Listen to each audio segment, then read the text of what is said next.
Okay, please say that you can actually hear me today. Please let me know, because I don't want to start talking if no one can hear me. Hello, today has been a difficult day.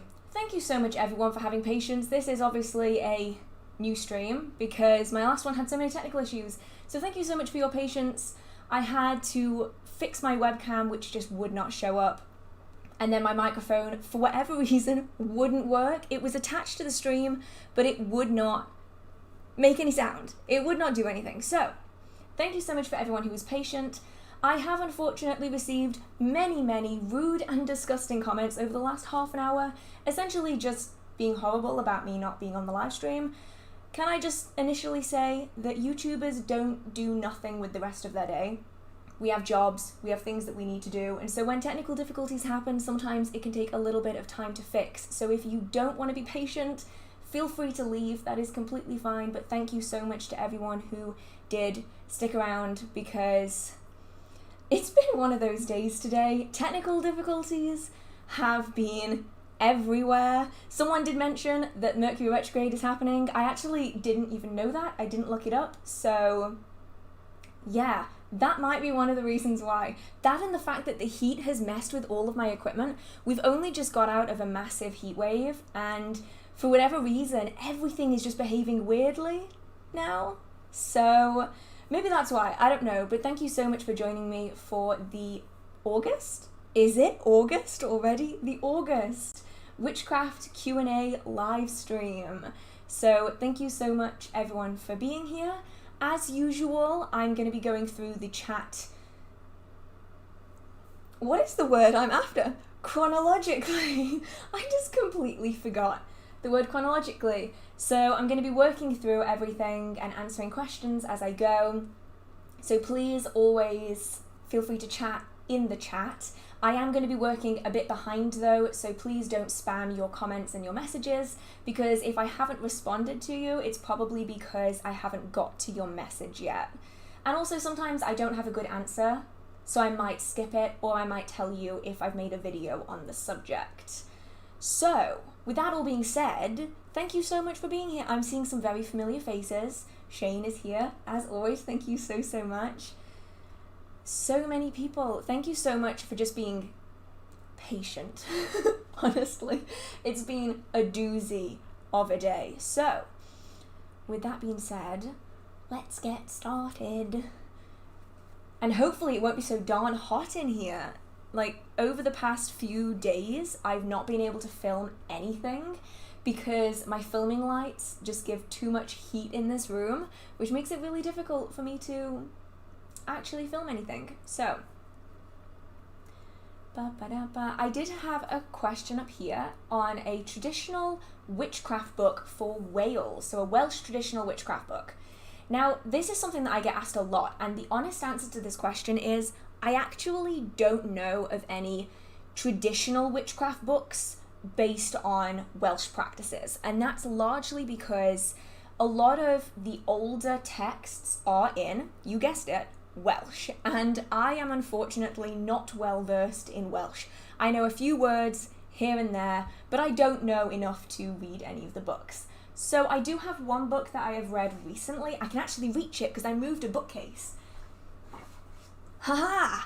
And that is Welsh Witchcraft by Mara Starling. Now, I would say if you want more information about Welsh witchcraft in general, checking out authors like Mara Starling who do specifically focus on Welsh practices, are Welsh themselves and can most likely speak Welsh, is a really good way of doing it if you do want to find a little bit more information about Welsh practices.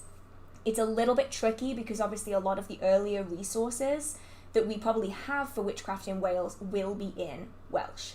And so you might want to focus on asking people like Mara Starling, or even checking some of the resources in it. I'll actually see if there are resources. Yeah, so we have lots and lots of references to different books and pieces of information. So if you can get hold of this, it is a really decent book about kind of more modern-ish Welsh practices, but then there's information that could help direct you towards older sources, which could be really useful. I now have to put this back in the bookcase. This is the problem. I end up with so many books everywhere.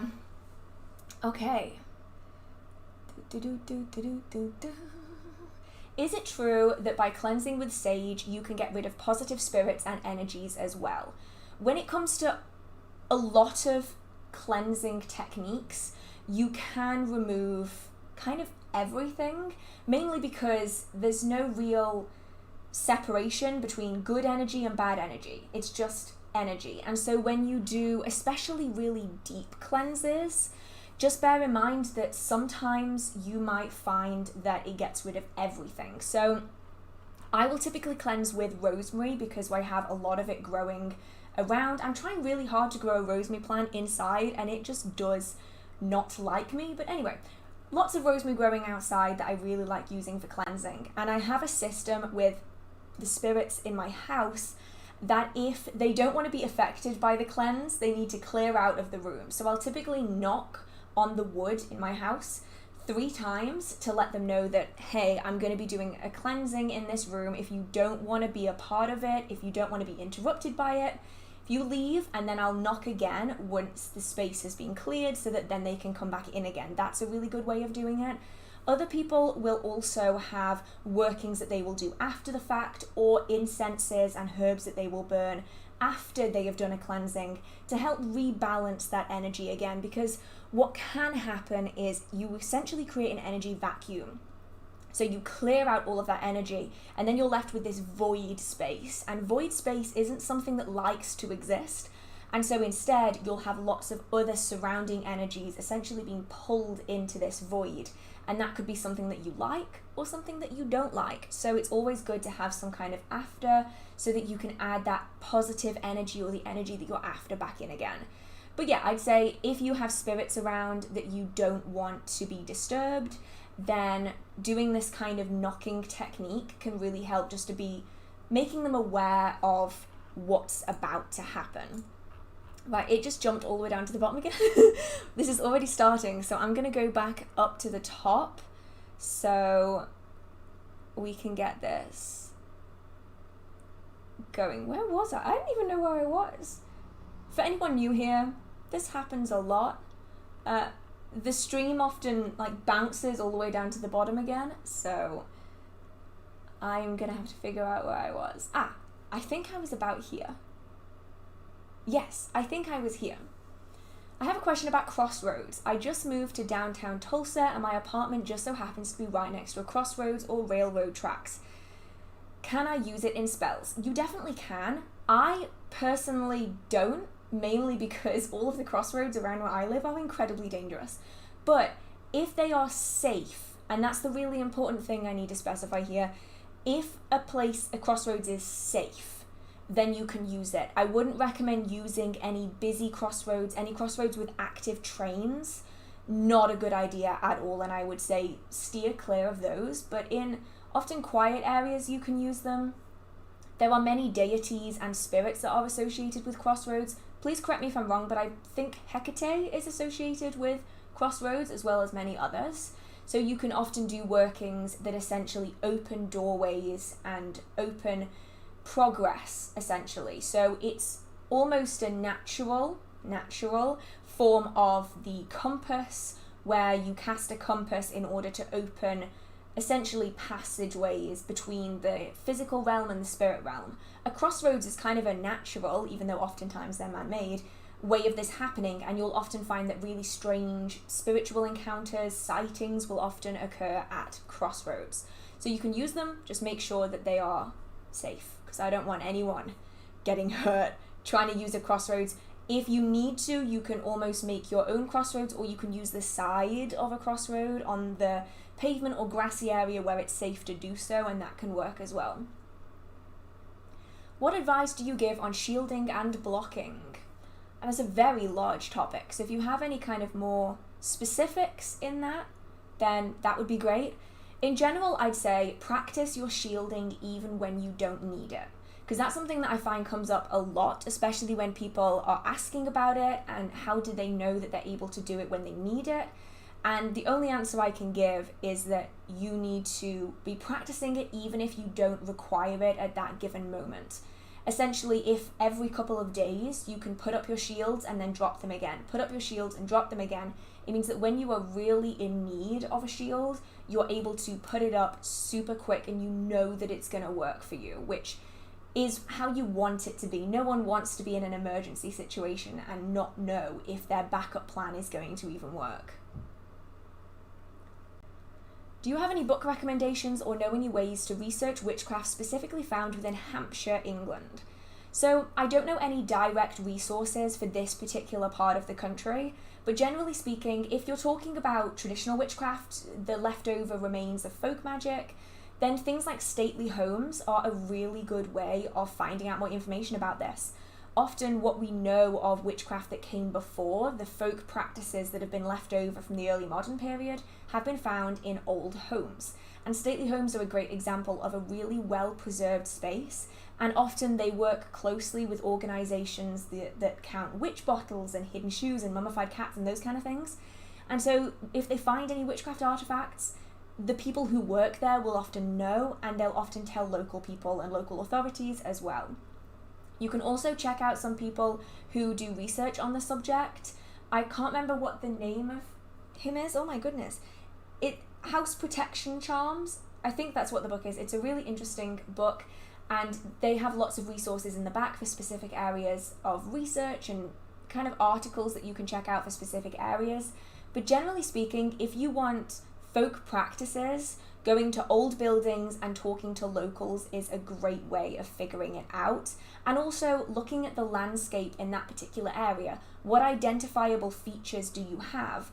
Does your landscape contain a lot of wells or sacred water sites? Does it contain a lot of standing stones or mounds, burial mounds, and barrows, things like that? Because often they would have been closely associated with the practice of the people who came before, and then you can incorporate that in an adapted way, obviously, into your own magical practice.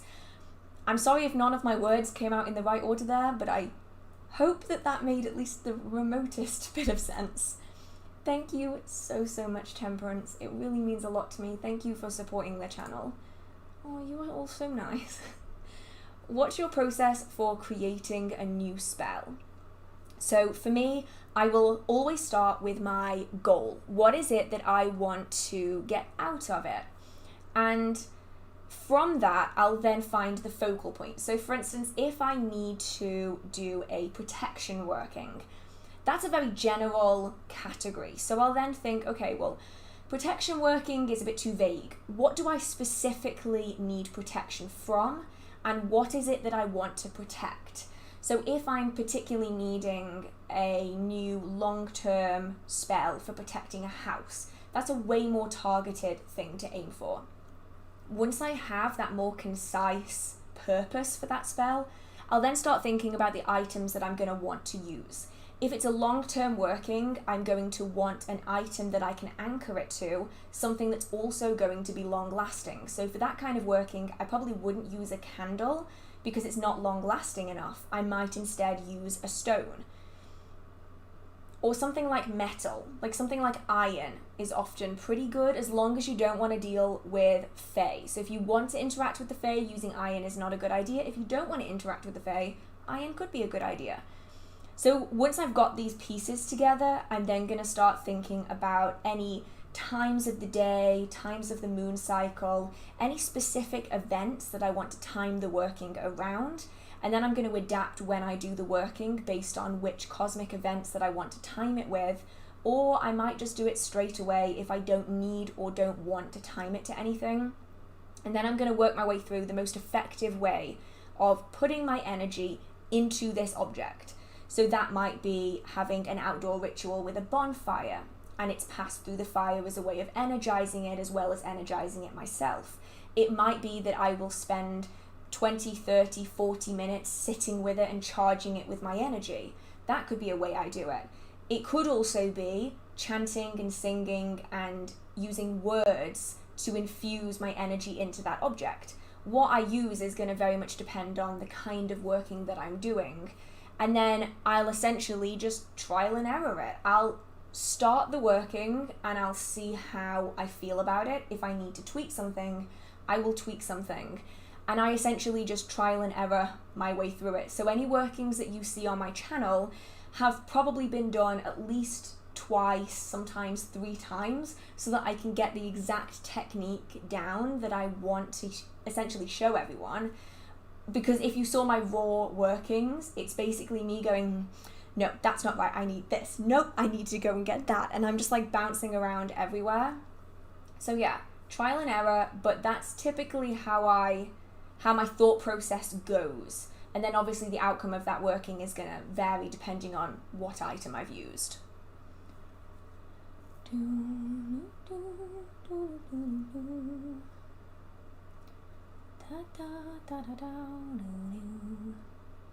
Ooh, do you have any tips when it comes to bibliomancy? Do you think it can be an effective practice? Yes, I think it can be an incredibly effective practice, as long as you are not allowing yourself to be swayed by the type of book that you have chosen, which is why a lot of people will choose the Bible, because there's lots of words with lots of different tones in it. Now, it's important to remember that bibliomancy is divination using books, not divination using the Bible.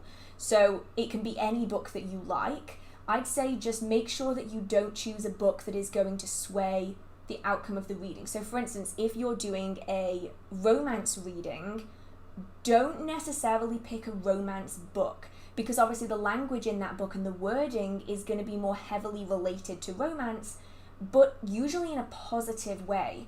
So if you're asking for an answer to a romance related question and you're looking at a romance book, you're probably going to get positive answers to your question instead of neutral answers. So I would typically choose a book that has a lot of words that usually aren't related to a specific topic, which is why the Bible or the dictionary can be really useful books to use. I would personally use the dictionary, as I just find it so useful, because obviously there's thousands, tens of thousands of, well, there's more words in the Bible, not in the Bible, in the dictionary than that. But each category, each letter is going to have so many different words that maybe relate and don't relate to what you're after. So it's a great way of doing an even reading. And then I'd say just try it out. Try big books, small books, books in different sizes, books with different text sizes, books on different categories, and see what works for you. I know that I typically use the dictionary, but some people have their favorite witchcraft book, and they'll always use that specific witchcraft book, which can be really useful because it is going to maybe give you more of a spiritual insight, whereas something like a science book is not necessarily going to give you that spiritual insight.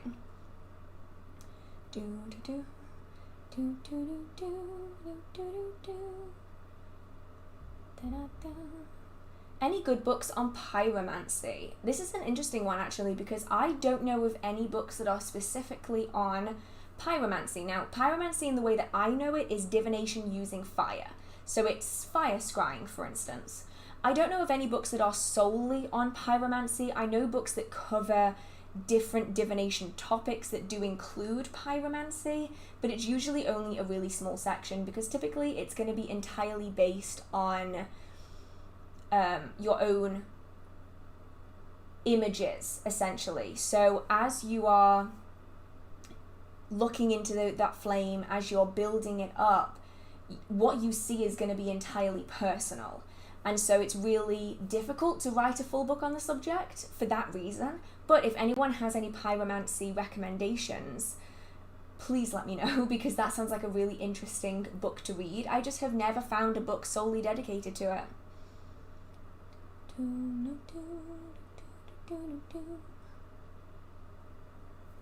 Retrograde is not until September, but I swear it started already. I feel like it started already. I'll be honest. I feel like it started already. It's just been one of those days.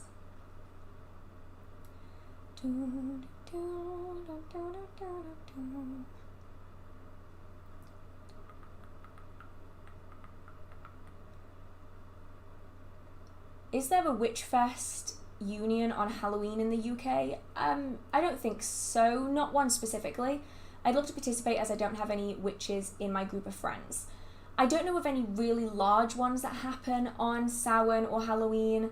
I know that there are many witch fests. Technically in England, Witchfest is the name of a company, so like Witchfest Croydon, Witchfest Midlands, it's like run by the same people. But there are probably lots of smaller festivals that are happening around Halloween and Samhain. I'd say it's a case of maybe going to Facebook and seeing if you can find any that are happening locally. I don't know of any large ones, but there are probably smaller ones.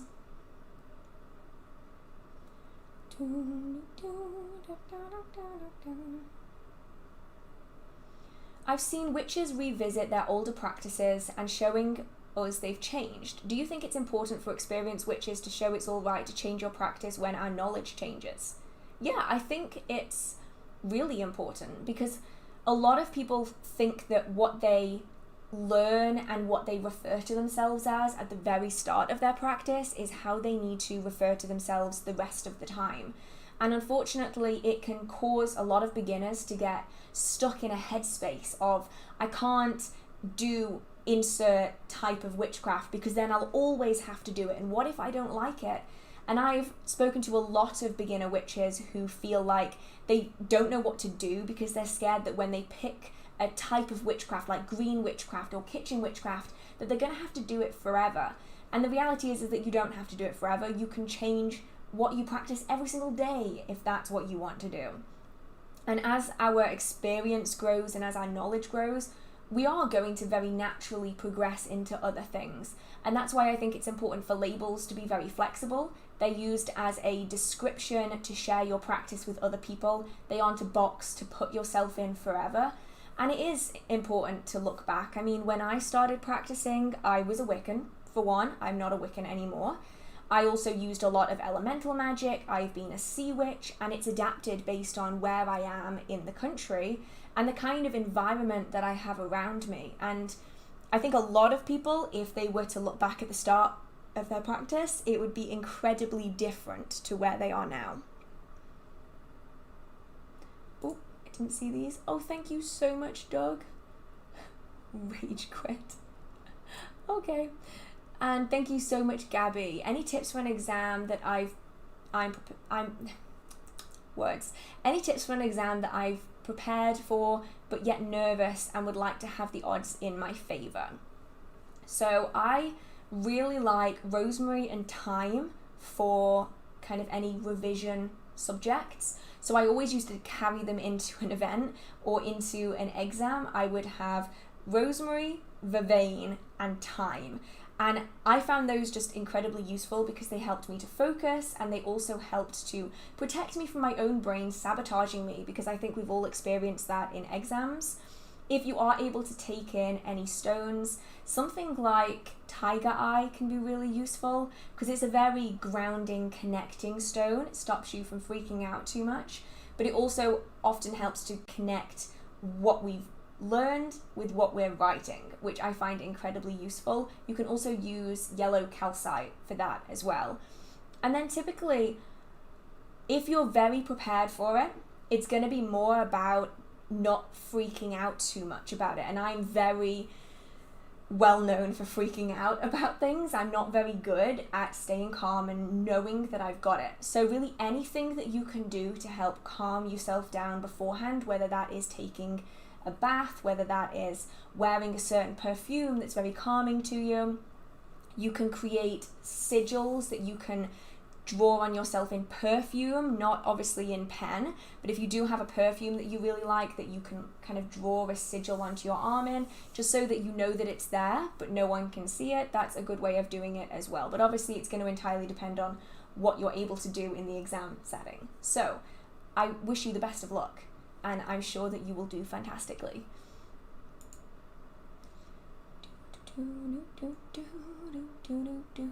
What are the ethics behind servitors? How should you treat them? This is really bugging me. So a servitor is just your own energy that has been given purpose. So it's a part of you that's just separate from you. And how you treat them is really going to depend on the person.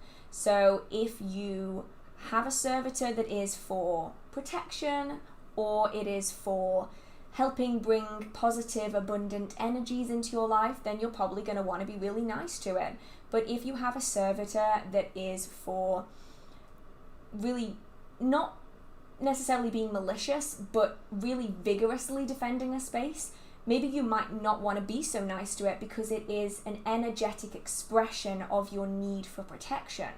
So it's really going to depend on what it is that you're using it for. Now, typically I would always talk to servitors and interact with them with decency and respect, because essentially it's a part of myself. It is my energy that I have taken out and given physical form or spiritual form to undertake actions for me. But it's important to remember that people are going to treat servitors different to how they would treat, say, an ancestor spirit, because a servitor is man-made. It's created by them, from them. And so it isn't its own entity like an ancestor spirit and whatnot is. Ultimately, the way people are going to treat servitors is going to really depend. Honestly, it's going to really depend on what it is that you're after and how you feel that you need to behave in that situation.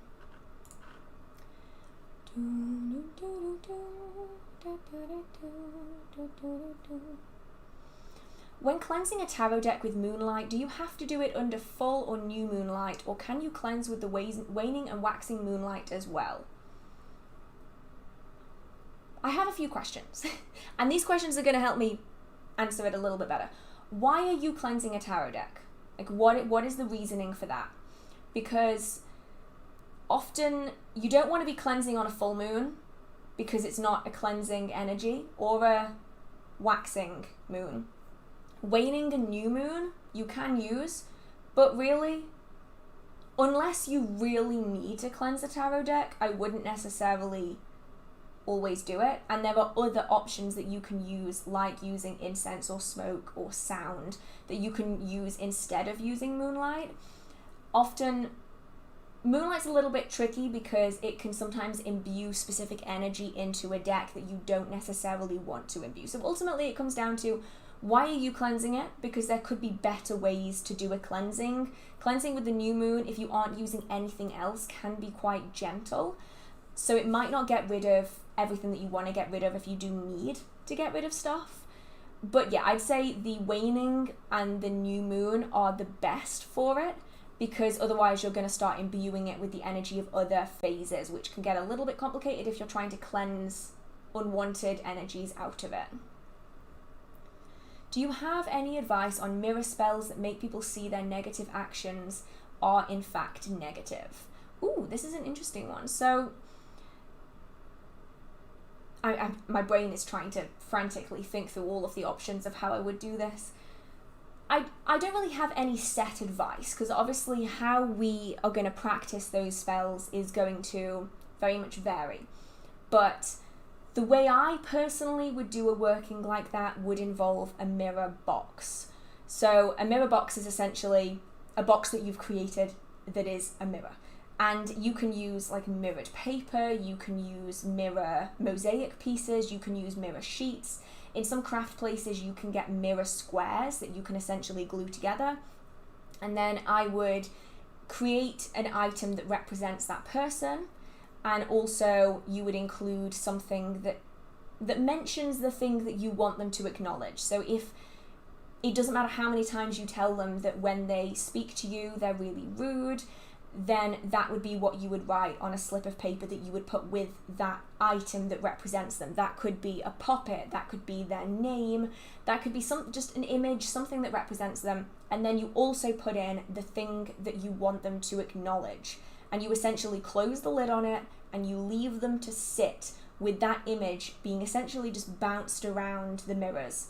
And typically I would leave it for 30 days. Typically a moon cycle is how long I would leave it for, or until they see the error of their ways, or they see the problem that they're not acknowledging. Because oftentimes people don't want to acknowledge something negative about themselves because they're scared or concerned of how that is going to make them feel. So whichever comes first, either them realizing it or 30 days. whatever happens first. And that's how I would do it personally. And that's how I would do most of my mirror workings, unless I'm using something else like candles and those kind of things. Oh, thank you so much, Pagan Pirate. I did see that a few others popped up, but I missed them on the pop-up, so I'm hoping that I'll be able to see them later on. Do you have any interest in animism or working with animal spirits or parts? That's kind of two very different things. I would consider myself an animist anyway, because I believe that everything has its own energy and spirit. And I think that that is the description of animism. And I would work with animal spirits and parts if I felt called to do so. At the moment, I am not so called, but I'm not opposed to the idea, and I would certainly work with an animal spirit through its bones and other items if that is what it wanted me to do. So I don't do it at the minute, but I'm open to it if that ever happened.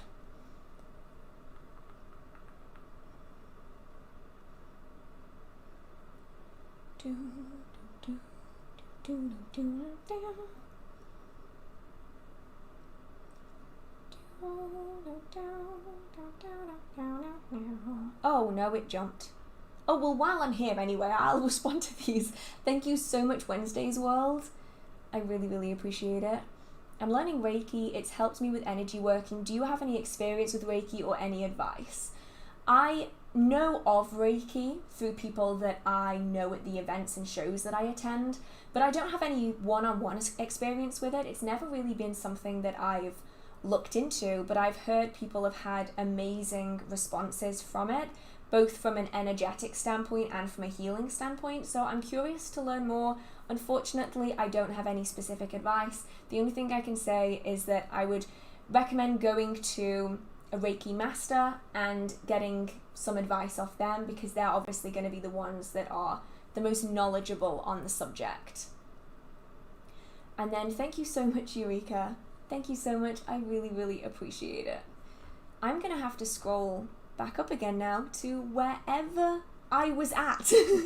I actually don't know, but I will ask while I'm here. On my screen, it shows the webcam footage as being incredibly blurry. Is it blurry on your end, or is it just blurry on my end? Yeah, kind of concerned about that, but unfortunately there's not much I can do once the stream has started. No, it's not blurry. It's not blurry. Okay, it's just my end then. For whatever reason, like, my webcam is just so blurry on this screen. So it's just me. Yeah, it's honestly, that doesn't surprise me after today. So I have a question here that is right at the bottom, but I'm going to scroll up and I'll answer it while I'm scrolling up. How do you work with Ceridwen? So Ceridwen has been one of my deities for many, many years now, and I actually rarely work with her, surprisingly. A lot of the deities that I have 3 deities currently, they are primarily there as a watchful eye, and they observe unless they are required to assist or I ask them to assist.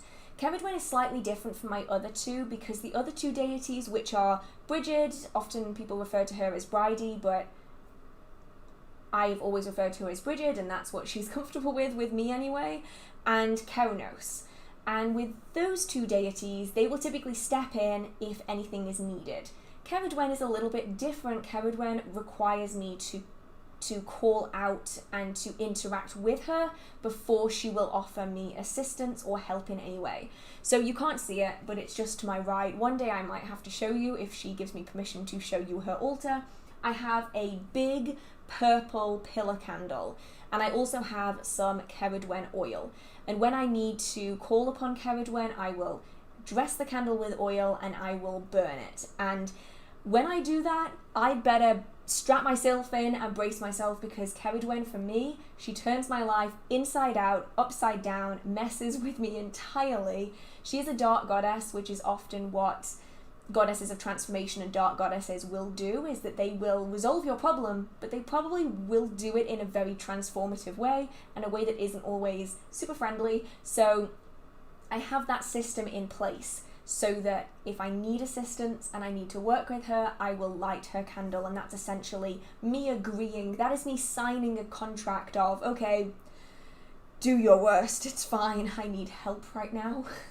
So that's how I work with Ceridwen, and I do have an altar where she has crystals and she has statuary. I'm pointing this way, but you can't actually see what I'm pointing at. And she has like little goddess statues and big goddess statues and artwork and those kind of things that I will add on and interchange as a way of just reconnecting with her without necessarily calling on her aid, because sometimes I'm not prepared for that. I have to really prepare myself mentally, physically, spiritually to go through that kind of transformation again.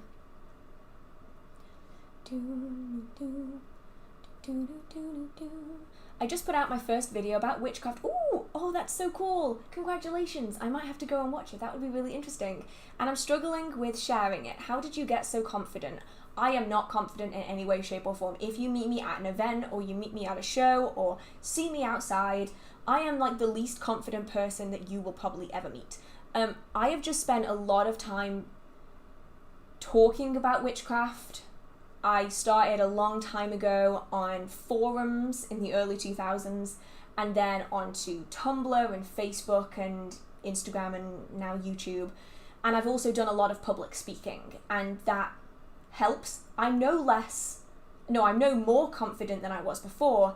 It's just, I'm just kind of used to doing it at this point, and I think that's the thing with it. If anyone's interested in starting their own channel or they want to do public speaking, it does get less terrifying the more you do it, and you do start to build up that confidence in it just because you're used to doing it. And so over time it does get easier, but by no means am I a confident person outside of this setting, because I am not. I think I went way too far. I think that question was like, I think I must have missed that one earlier. I apologize if I've missed any. It keeps bouncing around today. Can I crop or cut somebody else out of a picture so only the person I'm targeting with the spell is in the photo? Would that still work? Personally, I think it would.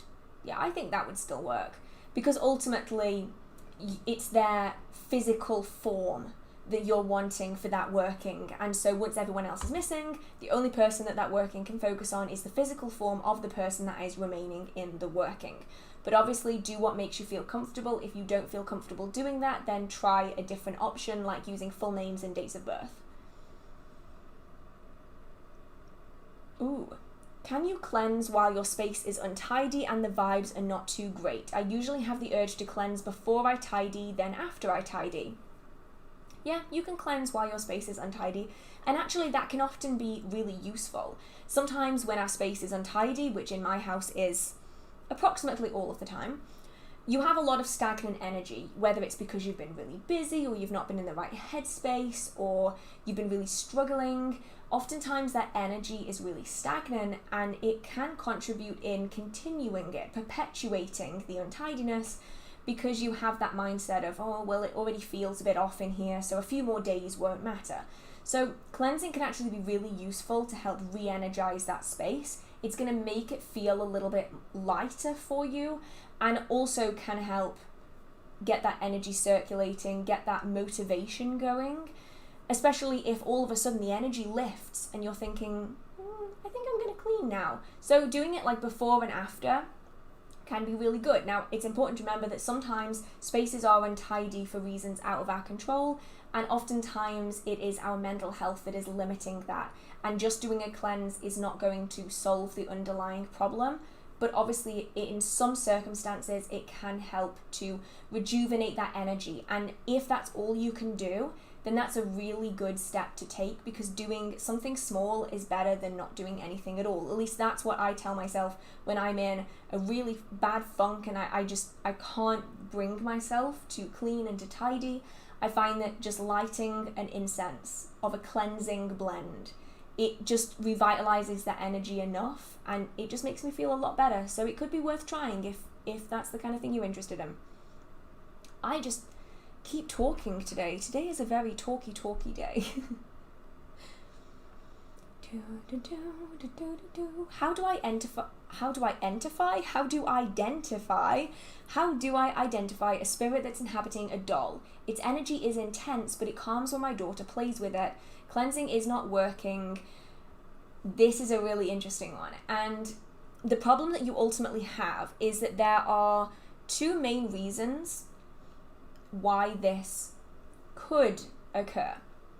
The first is that the spirit is interacting with someone of likeness to it. So that could be that oftentimes it is child spirits that will inhabit dolls because it's something that they remember, something that they attach onto. And so it could be that like is finding like, that the spirit of a child in a doll could be enjoying playing with the spirit of a child in the form of a living child. However, oftentimes dolls are also inhabited by non-human entities or by adult spirits, and in which case it might not like you because it knows that it can't get one over on you, but it can get one over on a child. So I'd say just be careful. If cleansing isn't working, that usually means it's quite a determined spirit or quite a strong spirit. So if you're feeling uncomfortable about it and you're concerned about it, do some divination separate from the doll. So the doll isn't going to be influencing the reading.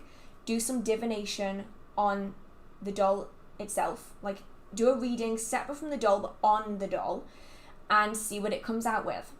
And if that is not something that makes you feel at ease or calm, it could then be worth doing a banishing if the doll is something that you want to keep, or you might want to remove that doll from your space if you aren't sure. Unfortunately, there's no surefire way to actually know what kind of spirit is inhabiting a doll, because you can ask the question but they can lie about it. So I just be cautious, do some divination on the subject. If you are feeling uncomfortable after the divination, either banish and then protect, or remove the doll from the space. But it's uncomfortable to think about, but sometimes spirits will attach themselves onto people. They might really like interacting with a person, so they will essentially forego the vessel that they are inhabiting if it means that they get to stay with the person that they like. So make sure that you have protections up. Cleanse, banish, cleanse, protect. If you are wanting to remove the doll, then cleanse the space to disrupt that energy, take the doll out, cleanse the space again, put the protections back up again to then stop the spirit from re-entering. It might be completely fine for reference, but I always think it's better to be prepared in case it isn't, so that you can relax when you find out that it actually is. So I really hope that helps, and I really hope that the spirit turns out to be super chill, super calm, but by the sounds of it, really intense energy with adults, but really calm energy with children can be a big red flag in the ground right there. Da, da, da, da, da, da, da. Where was I? I've forgotten where I was. Oh, if I don't have all the tools for my practice, is there any way I can substitute something else for that one item? Because I don't have anything to crush fresh herbs for a spell. Okay, well, my immediate thought is, what are you using those fresh herbs for? And once you know the answer to that, it's pretty easy to find a substitute. If you want to get kind of the juice out of the fresh herbs, you can do that with your hands as long as it's safe for you to be touching them. If you want them to be in smaller pieces, you can use scissors, you can use one of those, I don't know what they're called, but they're like those rocky cutters that you use in kitchen workings. So you can chop the herbs up into little tiny pieces. You can use a knife, you can just rip and tear them, you can snap them. So it ultimately is going to depend on what it is that you need to essentially grind the fresh herbs for, but you don't need anything to practice witchcraft. So there's always something that you can substitute. It's just going to be based on what it is that you're substituting and why you needed that item in the first place.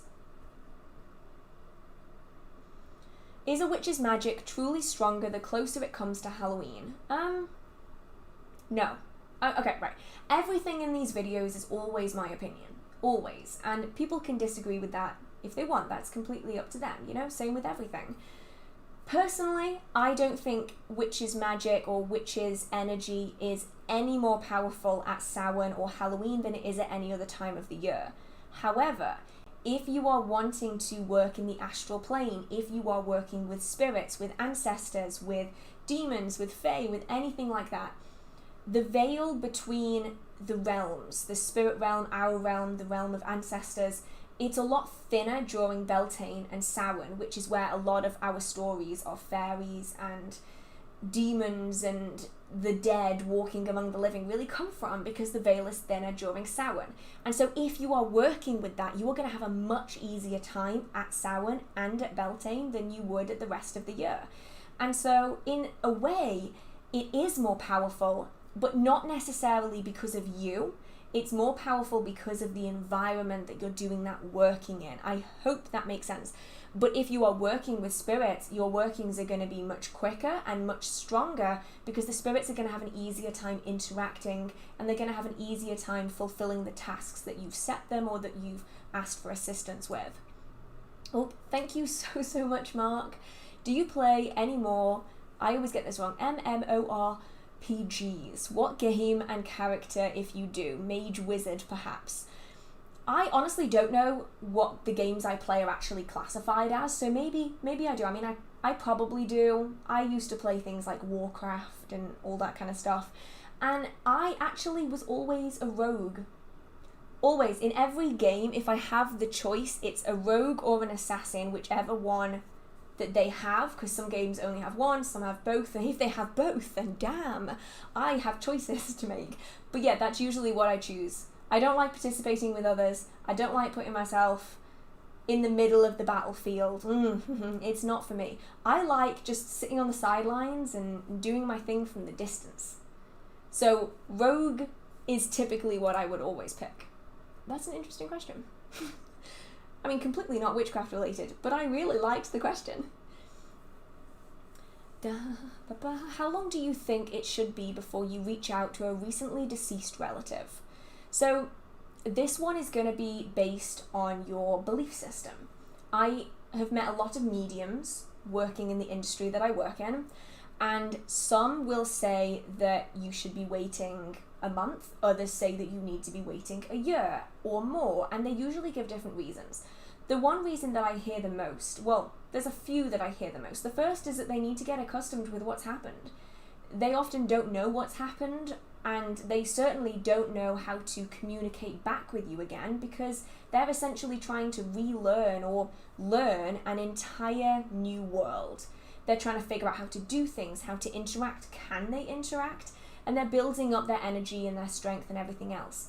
And so oftentimes, if you try to interact too soon, they haven't been able to process that, you're not going to get a response.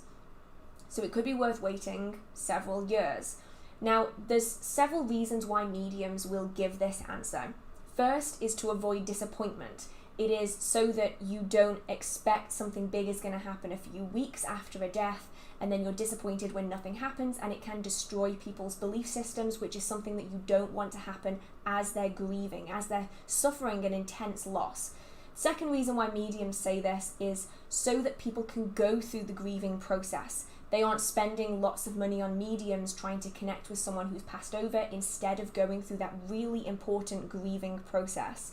And so for those two reasons, it's really important to leave a good amount of time so that you can fully process, fully mourn a death before you start wanting to connect with them, but also because it's difficult for them to learn that new world so quickly. So I would say give it enough time so that when you think of someone, you are happy instead of being sad. That's typically what I would do in that situation, because that way you aren't putting yourself in a position where you are inhibiting your grieving process. You aren't going to make it worse for you in the long run, and you give them the time to adapt as well. My screen has just gone bright pink. You might have noticed that, because thank you so much, Relic of Ages. Thank you so much. Your continued support on this channel means so much. I see your username so often, and I really appreciate it. You are so lovely. Oh my god, I'm not going to read it all out because I will cry. But thank you so much. It really means a lot to me. I am not going to cry. I'm not going to cry. So while I'm getting back to that, up to where I was before, I've got to stop reading it. I will cry, but thank you so much. I appreciate your support more than I can possibly say. There's a question here saying, what are your thoughts on Ouija boards? Ouija boards can be incredibly useful magical tools. It's important to remember, though, that a Ouija board is simply a spirit board. It's just a brand name, essentially, on a device that exists in many different forms. So you'll find that the same style of board is called different things. So sometimes they're called divination boards, sometimes they're spirit boards, sometimes they're Ouija boards, sometimes they're angel boards. Sometimes they're also known as talking boards, I think. That's something that I heard on like an American TV show like a few weeks ago, and never heard them being called talking boards before, but apparently they're also called talking boards.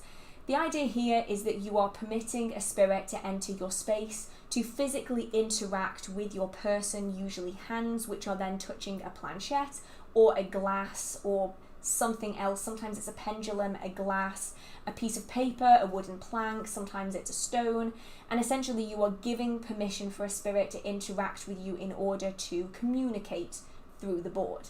Now, a lot of the times when you'll see this on TV, it is either exceptionally dramatized and completely fake. Sometimes it is for horror movies and they give a whole bunch of scare tactics that are going to make you freak out if you see a Ouija board in real life. And then sometimes they're people faking the results that they get from them by moving it themselves. Now, Ouija boards can be incredibly effective, and they aren't as dangerous as people make them out to be. A Ouija board is no more dangerous than using a pendulum when trying to communicate with a spirit. The significant thing here is that you're trying to communicate with a spirit, and you're also giving them permission to physically interact with you, which can lead to problems. So if you do want to use a Ouija board, I would recommend having some protection, some cleansing around so that you can use it if necessary. Now, you are going to have to drop quite a lot of protections to be able to have the spirits directly interact with you. So just bear in mind that that in itself can be hazardous. Make sure that there's more than one person doing it, just so that everyone can keep an eye on everyone else to make sure that they're doing okay. Sometimes you can cycle through the panic, like you amplify it yourself because you're alone, and sometimes you can do that with other people as well. So typically having 2 or 3 people can be useful just to try and keep everyone calm. And then just remember that not every spirit is going to be nice, so make sure that you know how to do some banishing if you do absolutely need to. So yeah, Ouija boards can be really useful. It's just that they're often demonized a lot, and so a lot of people are really scared, but really there's no difference between using a Ouija board and a pendulum if you're trying to communicate with spirits. The danger there is the interaction with the spirit, not the object that you're using. Do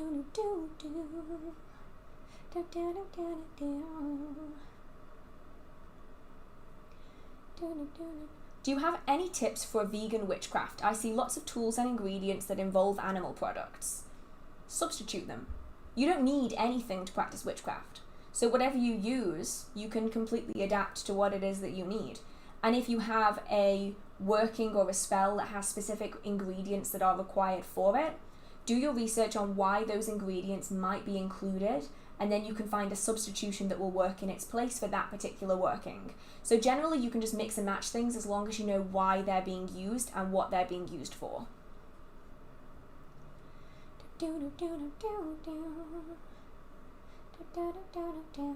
Are you doing anything for Samhain? Right at this moment, I'm not planning anything in particular. I have a lot of ideas for Samhain, but whether or not I actually do them is a very different matter. I love Halloween-y, so I will typically celebrate Samhain in the weeks beforehand, and then on the night, I will typically dress up in Halloween costumes because I love Halloween.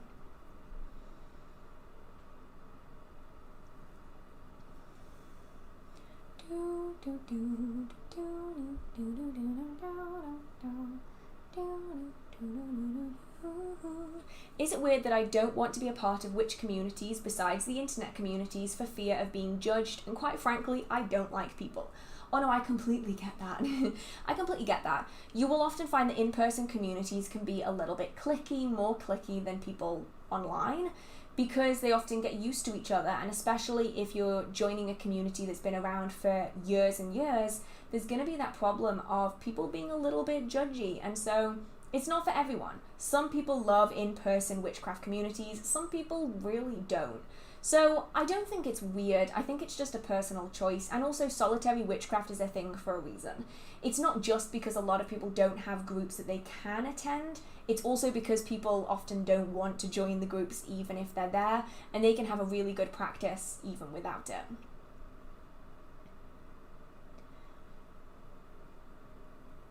Is it okay to do spells when you're having your monthly period? Does it affect your spell in any way? I mean, go ahead. I mean, I'll be honest, I'm a cranky ass little bitch for about a week. So a lot of the workings that I will do often have extra sass attached to them, but it's not going to impact it any more than how you feel emotionally if you are in too much pain, because a lot of people do experience exceptionally painful periods.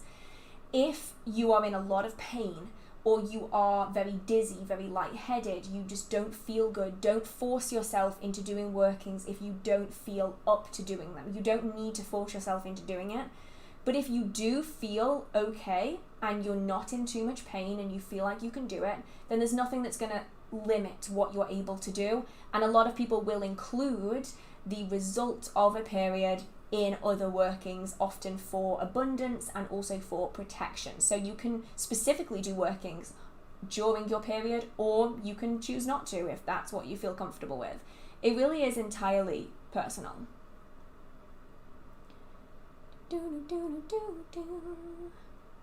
Can I invite a brownie to my home, and do you know how? Typically, brownies are already going to be there if they're going to be there. Brownies are already house spirits, and traditionally it was believed that you would bring your house spirit with you to your new home if you moved.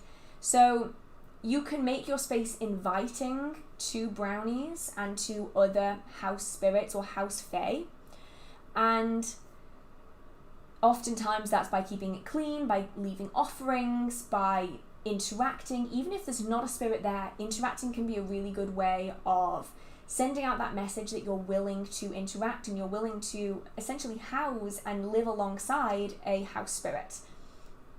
But a lot of the time house spirits are already present in a house, and so you can draw them in, but you're not going to be able to summon, for instance, a brownie, because they're not going to take that very nicely. So it's more about just opening up that space to them. So leaving small offerings every few days, you know, of milk or of cakes or of bread or butter, those kind of things.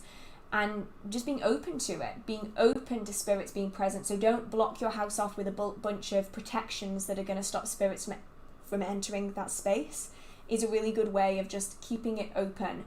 Just bear in mind that you might not get the spirit that you're after, and you might get something else instead, or you might get none of the above. It really all depends on where you live as well. I find that a lot of brownies, in my experience anyway, enjoy old properties, often with fireplaces or chimneys. It doesn't need to necessarily have an active working fireplace. Just the presence of a chimney is often something that they seem to really like. So if you have either of those things, that could be really useful as well.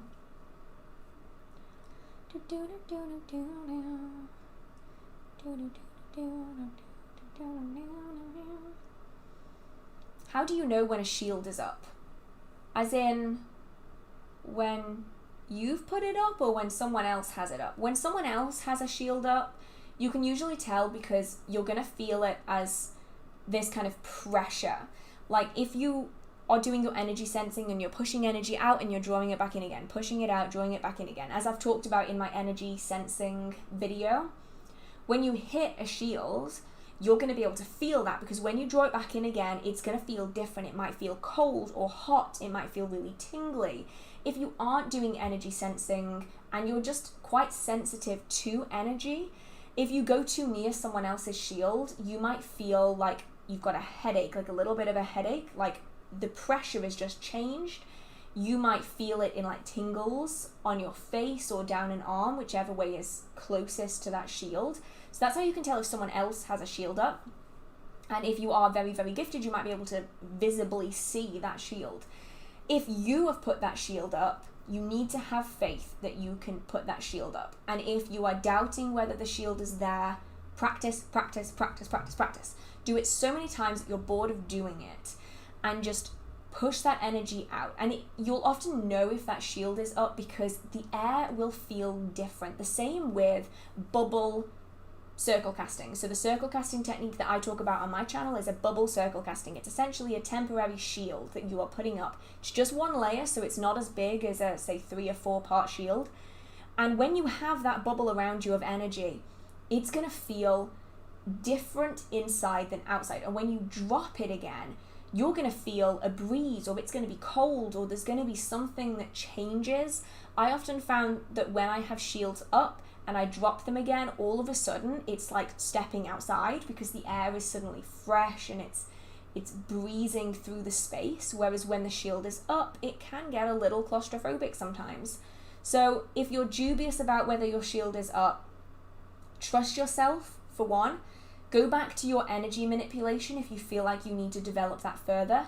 If you can, interact with another practitioner, whether that's a friend or someone that you've met, safely, obviously. Don't just go around meeting random strangers off the internet, but have them test it to see if you can feel their shield and if they can feel your shield, and then go backwards and forwards.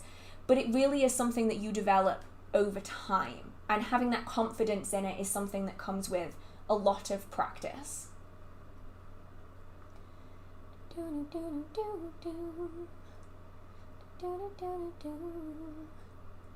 I have some terrible family members who are just so horrible most of the time to me, and I can't do anything about it. Can you give me any advice on what kind of working I can do?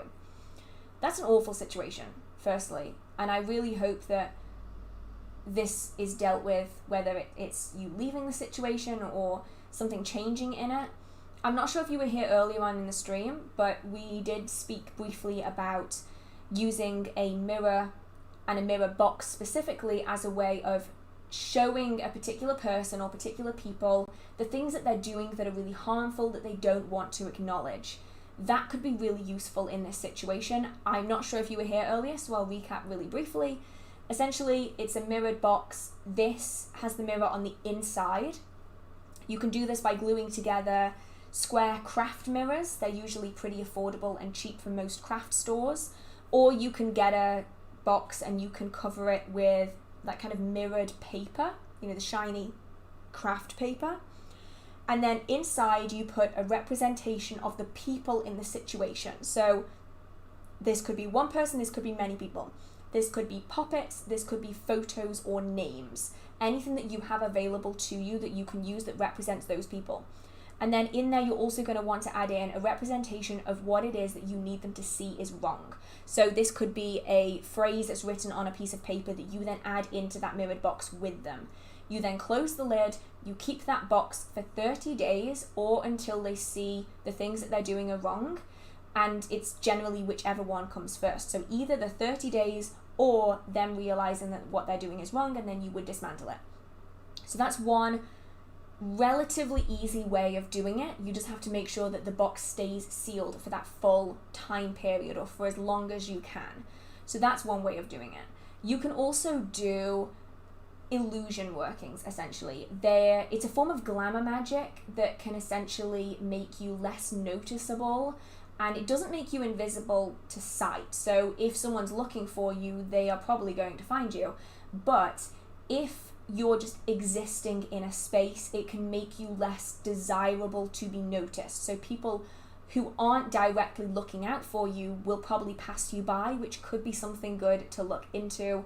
And then obviously I would just recommend, if you need to, reach out to people who are going to be able to help you in your local area, whether that is local authorities or friends and family who are going to be able to help you, and just make sure that you are staying safe. If you need to contact someone, contact them, because your physical, your mental safety is more important than anything else. And I really, really hope that the situation gets sorted soon, or that you can get out of there soon. Fingers crossed. What do you do with home wards when you move? Do you take down the old ones and make new ones, or is there a way to transfer the old ones? I would take them down, put new ones up again, mainly because the wards that I personally create are, my words today are completely all over the place, they are very specific to the space that I'm living in. So for instance, if I have a front garden, then I will incorporate that within that protective warding that I've created. But in a new space, it could be an apartment, or it could be somewhere without a front garden, or it could be somewhere with a back garden, or with lots of land. And so the working that I'm going to do is going to entirely depend on the space. So I will typically always remove the protections, move to the new space, put new protections up again. If I need to, I will typically cleanse the space before I put the protections up, but I often don't cleanse a space if I don't need to. I'll really only do it if it's absolutely necessary. So yeah, I mean, you probably could, in theory, just shuffle the protections over, and if they're general protections that are maybe attached to an object, then you can just pick up that object and take it with you and place it in the new space.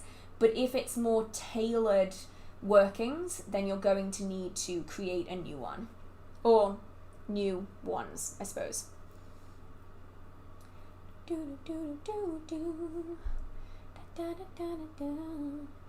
What do you think about the with blank you can substitute every other blank? I think it's just about universal substitutions.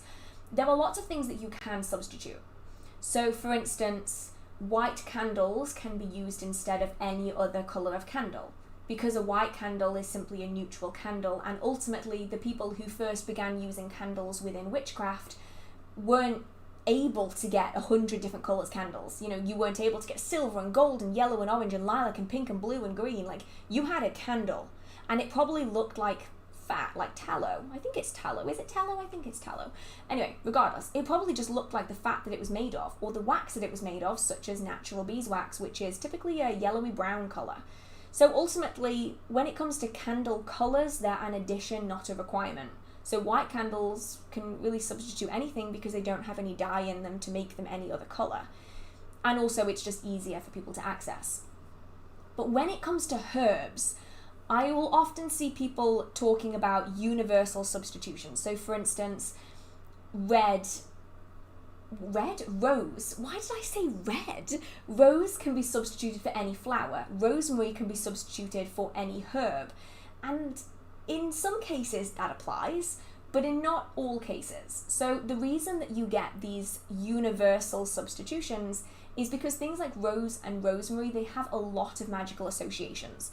Rose is associated with abundance, fertility, love, friendship, and based on the colour of the rose, it can be anything from purity and peace to mourning and loss to confidence, creativity.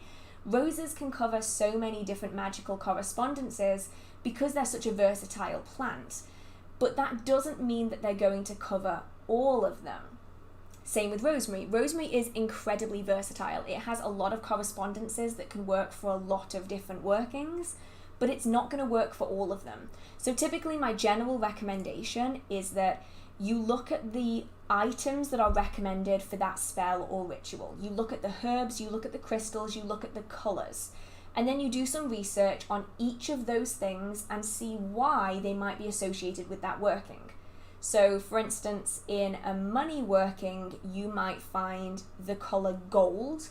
You might also find things like basil are included, or marjoram, these kind of things. These are often included because prosperity and financial abundance are a part of their magical correspondence. But if you don't have any of those things, there's lots of other plants out there that also have money and abundance within their correspondence list that you can substitute it for. So I think that universal substitutions are useful. They can be used, such as white candles, but they don't always apply. So for instance, if you are wanting to use something like mandrake and you don't have mandrake, you really can't just substitute it for rosemary because they don't have that many of the same correspondences. Unless the correspondences and what they're used for can be aligned, then I wouldn't recommend switching it out. So lots of options, but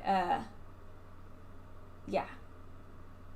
It can be really useful, but not always applicable.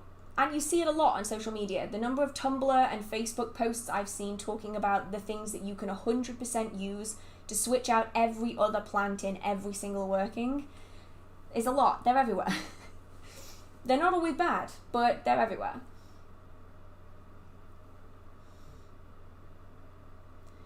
What was one of the funniest experiences you've had with a spirit? Funny. I'm not sure any of them have been necessarily funny. Like, they've been funny after the fact. Like, there's this one spirit that I have in the house, and without fail, every night for about 6 months, I would be just about to fall asleep, and then they'd knock on my bedroom door. And I wasn't the only one that heard it either. There have been other people who have heard this knocking in the house at night. It's so weird. And I found I cannot figure out what's causing it. It's not the heat, because it's happened at different times of the year with different temperatures. It's not a set time either. So it's not like, for instance, oh, well, your radiators are cooling down 2 a.m. and therefore that's when it happens. No, because for events, when I work shows, I can sometimes be in bed for 10, 11 p.m. And then some days I'm working till 3, 4 a.m. if I need to get a video out. And it doesn't matter what time I go to bed. It's as I'm in bed, trying to fall asleep, that the knocking happens outside my bedroom door. Like, someone is going, I want to come in, let me in. And then once I lift my head up, it just stops. And it happened every night for months and months and months, months and months and months.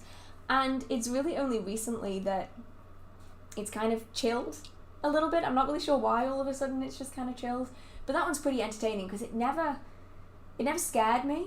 At the time it was really annoying, but it never scared me. But after the fact, you're like, actually, that's kind of pretty entertaining. They must have spent so many nights just like waiting to do it at the most opportune moment.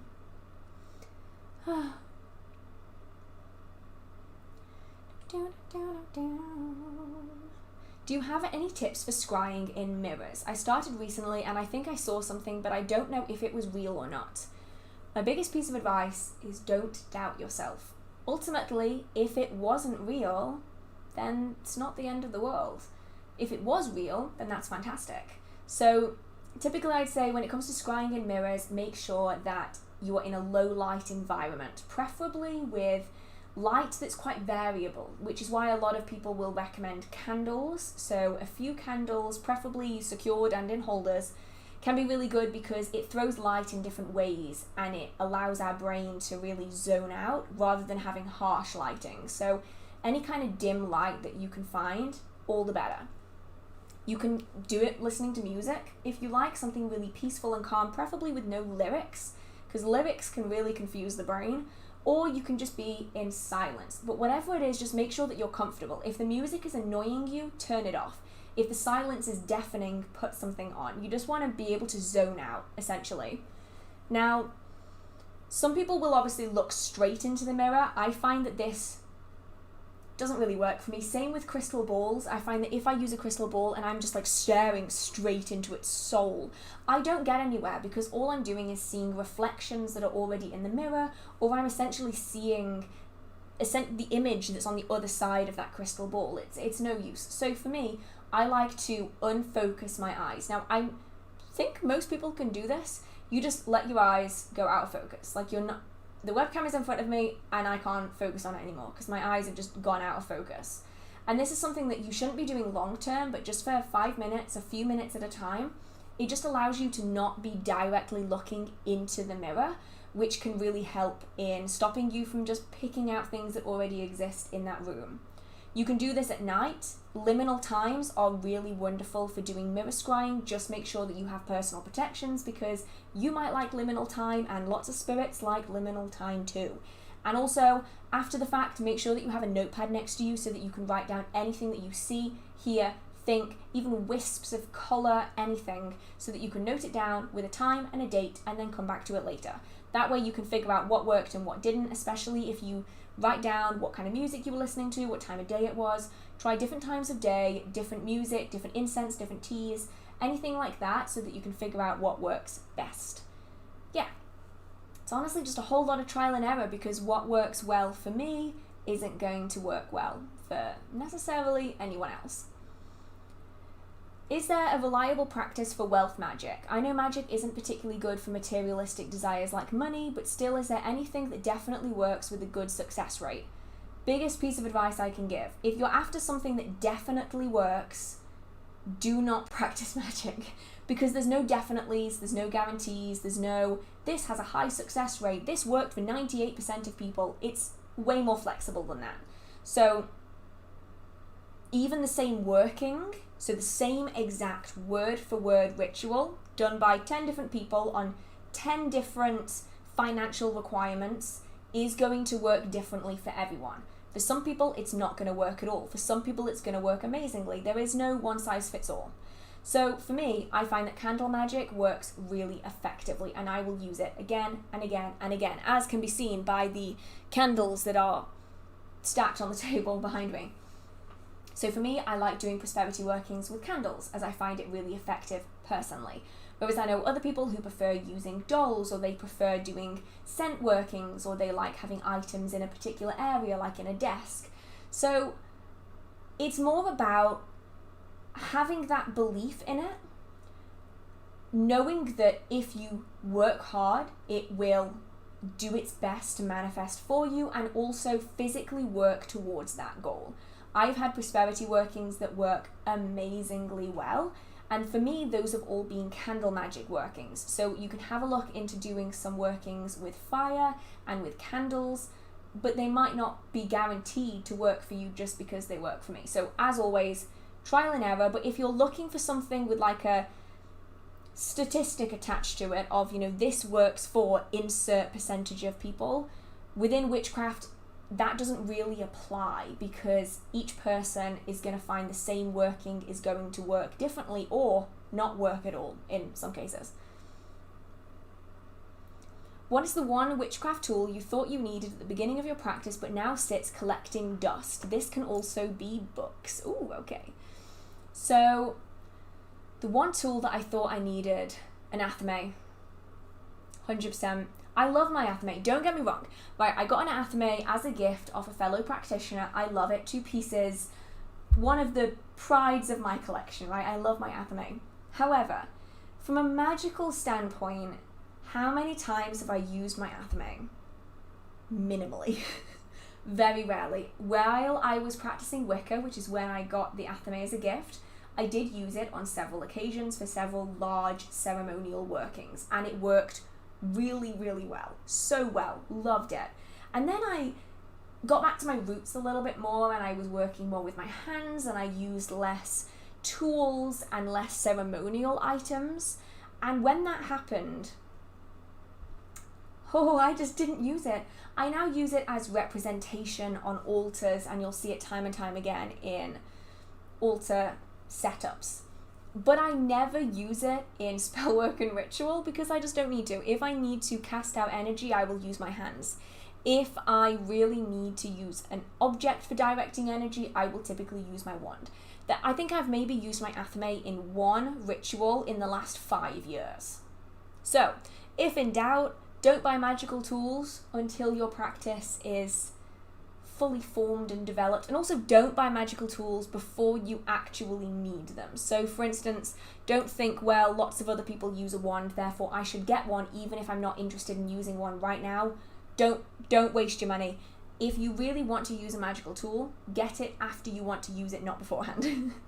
Because boy, I know a lot of people who have made that mistake. Another one is also cauldrons. I got a cauldron the very, very start of my practice, and currently that cauldron is sitting outside in my parents' back garden, rusty as hell. And I might actually need to do a video on how to fix a rusty cauldron for anyone who also has a cauldron that is out there collecting, well, growing, oxidizing into rust. So cauldrons are something that I do use. I use them with other workings, but I never really used them as a standalone object till maybe last year. So I have a whole bunch of cauldrons that I just never used until last year. So there's that. Don't buy objects until you need them. That's the thing that I can take away from all this. Is it just Wicca that believes in Summerland after they pass away? What is the correct place that witches go after passing away? I heard Summerland or spiritual plane. What is the correct belief? There's no such thing as a correct belief. Some people like to tell you that there's a correct belief. There is not a correct belief. Within Wicca, it's Summerland. I've never known of Summerland existing within any other belief system other than Wicca, but obviously I am not the be-all, end-all of knowledge. It might do. There is no one correct religious, spiritual belief. There is no one correct afterlife or anything like that. It's all up to personal choice and personal belief systems. For me, I have not found Wicca to be something that I connect with particularly at this point in my life, but for other people they maybe do. And some Wiccans believe in Summerland and others don't, and it really all depends on the individual practitioner. So as with everything, it's highly adaptive to the individual. No one path is the only right path, or even the right path in the first place. They're just different, is pretty much the only thing I can say on the subject. Have you read Psychic Witch by Matt Oren? Yes. It's in my, it's in quarterly book breakdowns, and it's in my beginner witchcraft book video for the recommendations. I loved that book. Fantastic read, great for energy work. Can you describe your experience with your psychic ability development? It's been a rocky one, honestly. I didn't necessarily have to develop it to start off with, because I never stopped. So a lot of children will get to a point where they just don't believe in it anymore, or they just don't connect with it anymore, and it just kind of peters out. And so you'll often find that children are really sensitive till they're about 4 or 5, maybe 6 or 7 in some cases, and then it just kind of peters out. I never got the peter out, it just kept going. Maybe that's because I lived in a space with a lot of active spirits, so while a lot of children would maybe have very strong psychic connections, because they don't experience something, it kind of fades away because they don't need it anymore. I never had to shut it off. So all through my childhood, it was really strong, into my teenage years, and then I went to university, and for a few years, it gone. I just so stressed, mental health, everything else, all of the workload. It was a lot, and I lost it for a long time in there. There was like several years where it was just like gone, and then it's taken ages to develop it again, and it's a really slow process. It's not something that's instantaneous. It's going to take a lot of, I can't do this, this isn't right, this isn't working. And then all of a sudden you'll start noticing things that maybe you wouldn't notice before. So if you are on your psychic development journey, as I am, as we all are, it will feel like it's 1 step forwards, 2 step backwards sometimes. And then it'll be 3 steps forward, 1 step back, and it's never a uniform growth and development. There's going to be some times where you feel like you're doing really, really well, and then sometimes where you feel like you're doing terribly, and that's completely normal. So I am getting there with it. I've had a lot of setbacks over the past few years with it. I'm not perfect with it. No one is. And I just find that it's that kind of zigzag development where you just have to take the positives with the negatives, and you know that by the end, it will get better. At least that's what I keep telling myself. I keep telling myself I'm going to get there in the end. Eventually. Is there any harm in doing multiple spells for the same thing just for trial and error? You can do something wrong if you're doing that, yes. So I would say it's a difficult one, because trial and error is great, right? Trial and error is a fantastic way of developing your practice. But you can't trial and error quickly. Trial and error is something that you develop and you practice slowly. If you trial and error 12 different things in one go for one working, how are you meant to know what worked and what didn't? So for instance, if you're doing a prosperity working and you do 12 different prosperity spells, but each time you do it differently, or you add something in, or you change something, and you do them all within the span of a few days, when that working either succeeds or fails, you're not going to know which of those 12 versions was the reason it succeeded or failed. Maybe it was a combination of things that made it succeed, or a combination that made it fail. And so trial and error needs to be done, if that's what you're doing all of these workings for. Trial and error needs to be done on a singular basis.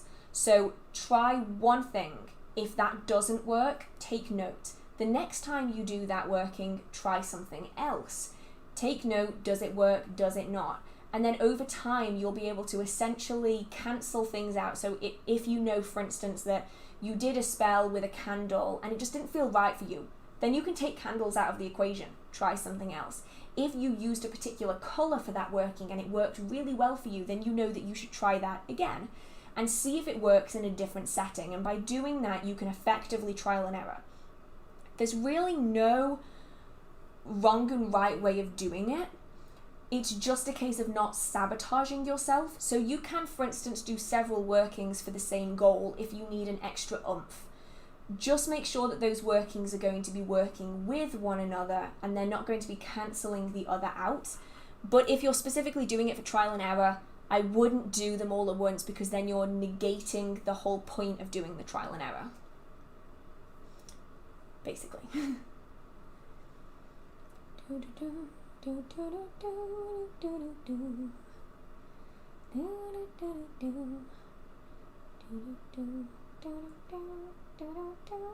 What are books to stay away from, like ones to avoid, not go into, or buy? Oh, I have so many, and unfortunately I cannot tell you which ones, because the authors will be very annoyed at me publicly stating it. So I that's why I don't really go into negative reviews for any reason.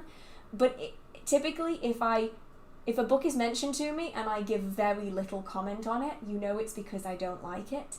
There are several very well-known authors that I really, really don't like the books of, and they are notoriously rejected by a large proportion of the magical community for a good reason. So typically, you can search a book up online, have a look at the bad reviews and see what they say. There are some books out there that have bad reviews for specific aspects of the book that has language that is very discriminatory. Wow, that word confuses my brain. There are also going to be books that have negative reviews because of spelling mistakes and the like. And so the books with the spelling mistakes, that's really not really that bad. It might be a bit annoying, but it's fine. But if a large enough percentage of those reviews are going to be negative, you will see it in the reviews online. And typically, if a person on the internet, like myself, has been asked about a book, or they've said that they were reading a book, and then you never hear of that book being mentioned ever again, it's usually because it wasn't good, and it's very hazardous to actively state that you really don't like a book without having legal repercussions. And no, that's not what I'm referring to, Mark. I'm talking specifically about books in the witchcraft community. But yeah, typically that's what happens. So just check the reviews. Goodreads is a really good place to check the reviews. I'd say better than something like Amazon, because Amazon reviews are often like requested. Goodreads, people are doing it of their own free will, typically. Not that people are being forced to post out. You know what I mean. I hope that you know what I mean. Are there any good books or apps for learning witchcraft? I wouldn't recommend apps. But books, yes, I actually have an entire video on my favourite books that I recommend for beginner witches, and that will be found on my channel. If you just type in beginner witchcraft books, it should come up with the book video that I'm talking about.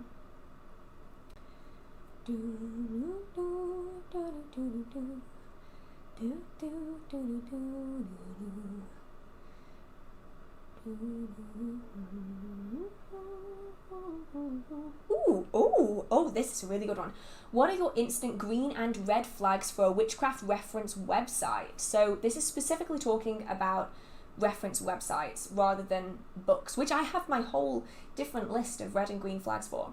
So Green Flags for me is a website that's accessible. I know that sounds really silly, but I find it really difficult to read websites. My dyslexia doesn't like it. So if there's a whole bunch of like coloured letters on like a black background or even a white background, I can't read that shit. I'm immediately off that page. Second thing is that I will usually always look for something that I know the properties of. So this is something like rose quartz, or something like rosemary or basil, something like that. And I will check that particular piece of information and I will see if it's accurate to how I undertake my practice. So for instance, if under rose quartz they say that it's good for banishing and it's good for cursing or something, then I'll sit back and I'll go, that's a really odd description for that stone. I've never ever seen that description before. And obviously that's going to come with time and with research and everything. But typically if you find a website that says something that is so drastically different from everything that you've ever learned or had experience with yourself, that's a bit of a red flag for me. So I'll typically always check out a stone or a herb or a colour that I already know the correspondence of, and then I'll check it out that way. I typically don't have massive red and green flags. Those are the ones that I typically go off the most. Is the website easy to move around for everyone? Is it something that's easy to understand? Does it contain a lot of really confusing language that's going to really freak people out?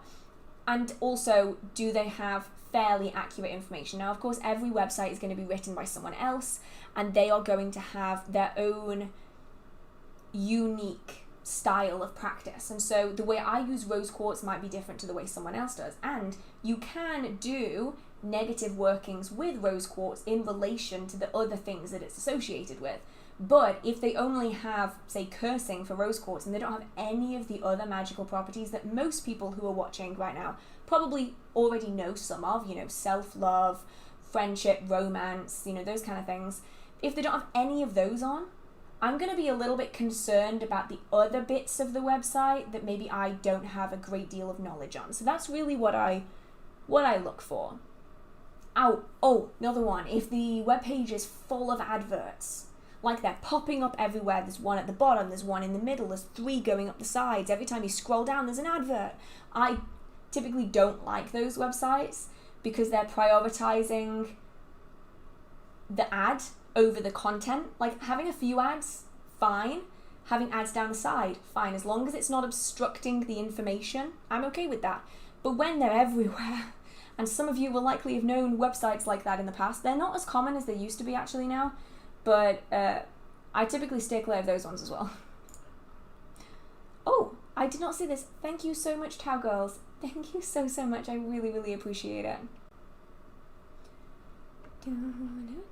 Oh, Phil, hi, hello. I didn't know you were here.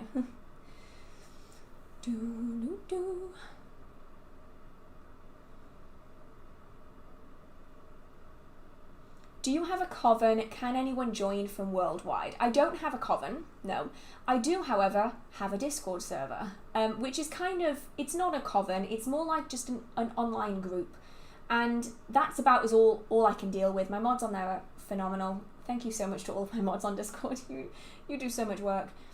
And the link to that is in the description box. We have had to up the security, so if the link doesn't work, it's probably because we now require 2-factor authentication to already be present on your account before you can click the link. So essentially, you have to have a Discord account that has 2-factor authentication set up first, and then you can click the link to join the Discord server, and it should, fingers crossed, let you in. The link is a little bit temperamental since we set this up, so you're just going to have to bear with us while we kind of figure that out. But yeah, anyone can join the Discord, where you can talk about witchcraft and paganism and spellwork and ritual and ask questions and have conversations, but it isn't a coven in the way that a traditional coven would be. Why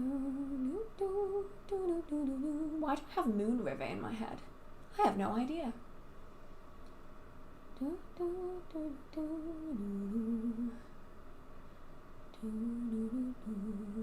How many different types of witchcraft are there, and any tips on meditation to keep distractions from knocking you out of meditation? Oh, okay.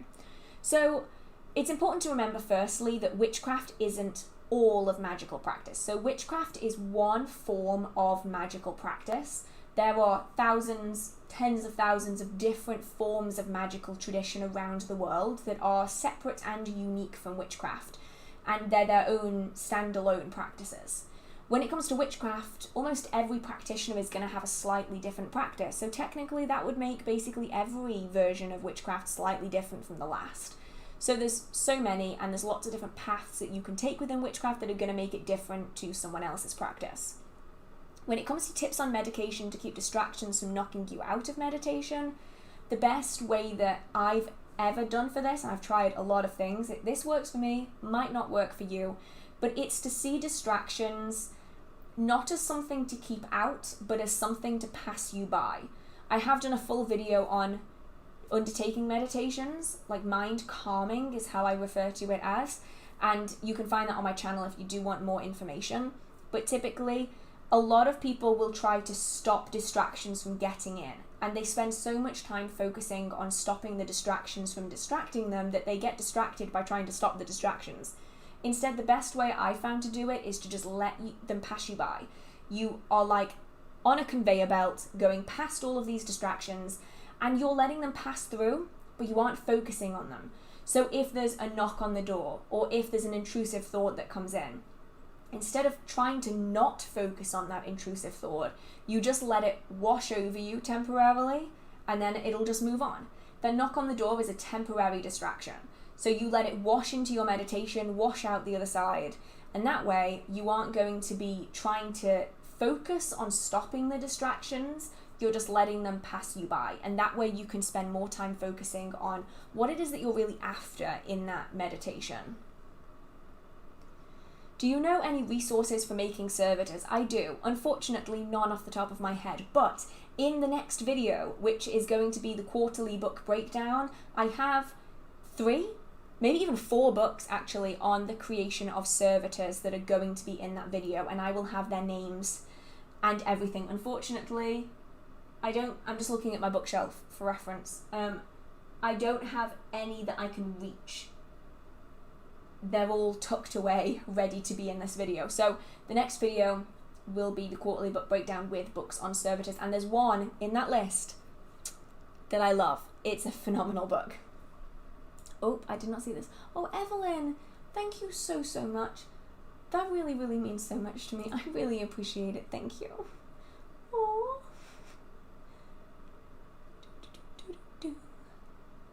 Trying to figure out where I was again. I've lost it. Ooh. Being of the belief that emotions are a valid tool, how would you suggest incorporating anger into your practice? For me, it really all depends on what I'm angry about. And sometimes the anger is not a useful tool, especially if the working I'm doing isn't aimed at the subject that I'm angry about, whether that is a situation or an object or something that's happening in my life or whatever it is. And in which case I will wait it out and do that working when I'm not feeling that emotion anymore. But if that working is towards the situation that I'm angry about or highly emotional about, I will essentially rile up that emotion. I will think about what's making me angry. I will make myself even more angry, even more sad, even more frustrated, even happier, whatever the emotion is. And then when my emotion is at the highest that I can get it, then I will do that working. And that's what I find incredibly useful. But the anger can often be misplaced, and so I wouldn't do anything in anger. I would take time to think about the situation first and then raise that anger as I need it, rather than doing something rash just because I'm angry. I don't do anything like that. And also, I don't use anger if it's not a positive emotion for that working. Now, that might seem really counterintuitive because anger isn't necessarily a positive emotion. It's a valid emotion, but it isn't always positive. So in that instance, I would take a step back and I would give myself time to not be angry anymore before I did a working, because emotion can really heavily impact the outcome. So if you're angry for a working where you shouldn't be angry, it can negatively impact the situation. Ooh,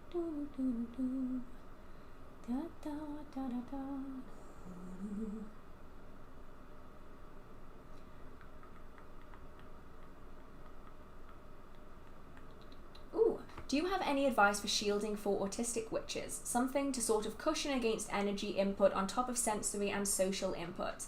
I've been on the verge of burnout. Now, I'm obviously not going to be able to know firsthand what this is going to feel like. So I'm obviously not going to be the best person to give advice on this because I don't know it firsthand. But for energy, if you can focus on something that has a lot of energy, so something like a stone or something that you've put energy in beforehand, when that's been something that you can do, you can then draw on that and have that be a focal point for that working, whether that is a piece of metal, a stone, an object, something that contains that energy. And generally, if you can find shielding techniques that don't require a lot of direct, long-term concentrated focus, so using things like smoky quartz, obsidian, hematite, these things that naturally give this shielding energy that you can then bolster with some of your own instead of having to focus on creating that shield from scratch. You're building on something that is already very protective, whether that is a piece of iron or a crystal of some kind, that kind of thing. And then I do know of people who also, when they do magic, they put in, are they called loops? It's these headphones that people around me, everyone around me has these headphones. They're not really headphones, they're like, they dampen the sound that's happening around, so it allows them to better focus on what it is that they're doing. And I know quite a few magical practitioners who use them to help stay focused. So if they're meditating or if they're visualizing or doing magical practice, they aren't having to deal with everything around them being so loud. So that could help as well, but obviously I don't know. So it might be a case of, if you can, reach out to someone who has more experience in this, and hopefully they will be able to give you more tailored examples that can help.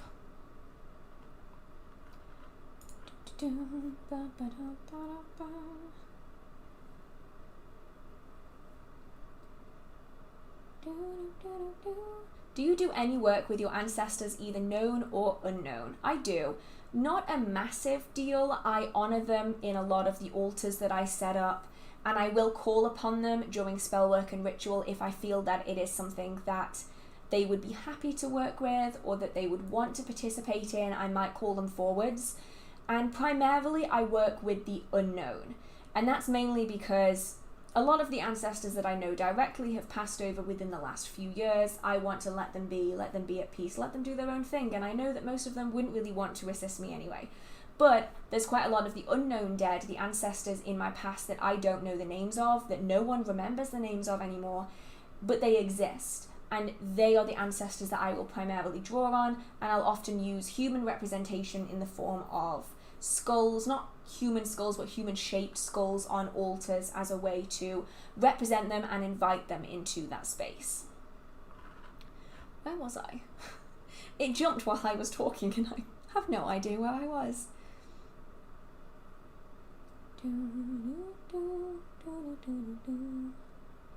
Ethics and practicalities of using the energy of a crowd, such as from a party or a sporting event, to fuel a working. Oh, okay. This is actually a really interesting one because it's gonna all depend on what energy that you're using. So you're at a party, for instance. There's a lot of, I don't know, I don't really go to parties. I'm just gonna imagine a party from a very cliche teen movie. Okay, just pick any of them. All the parties look the same. So there's some snacky food that no one really touches. There's lots of drinking happening. The music is often quite loud. There's some people dancing, moving around, lots of talking. There's getting louder and louder. As more people are getting drunk, they're getting louder and louder and louder. All of these things are producing energy. That's how we can hear the music, hear people talking. All of these things are actively creating energy that we can draw on. this energy doesn't belong to anyone. It's energy that's been building in that space by the actions of people, but it isn't coming directly from the people themselves. Same with something like a football match. There's thousands of people there. They're jumping, they're chanting, they're clapping, they're screaming, they're shouting. That's producing a lot of energy. And that energy is being created by the people, but it doesn't belong to the people. And so that energy you can very effectively use in spellwork and ritual without really having any questionable morals, ethics behind it, because ultimately it's energy that's just being released out, and it will just peter out eventually. When you're going to have problems is when you are taking the energy that currently belongs to people. This is often referred to as energy leeching or psychic vampirism. It's essentially where you are drawing the energy from a person that's currently using it and you're wanting to use it yourself. That's when you're going to end up with a moral grey area where some people are going to be fine with it, other people are really not going to be fine with it. If you want to stick in the moral kind of generally good area, go with the energy that people are creating but doesn't belong to them. You know, things like the atmosphere at a party. There's a lot of energy that's lingering in that space. That's why you'll often feel very lightheaded. Even if you don't drink, you might walk into a room that a party is happening in and feel like you just walked into a different world.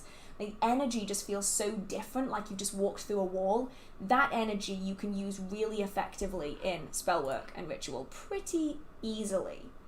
I mean, besides the fact that you're going to have to find a way of storing it until you get to the place where you're going to do the working. Otherwise, you are just setting up your ritual gear in the middle of a party. That might get you some funny looks. Or a lot of funny looks.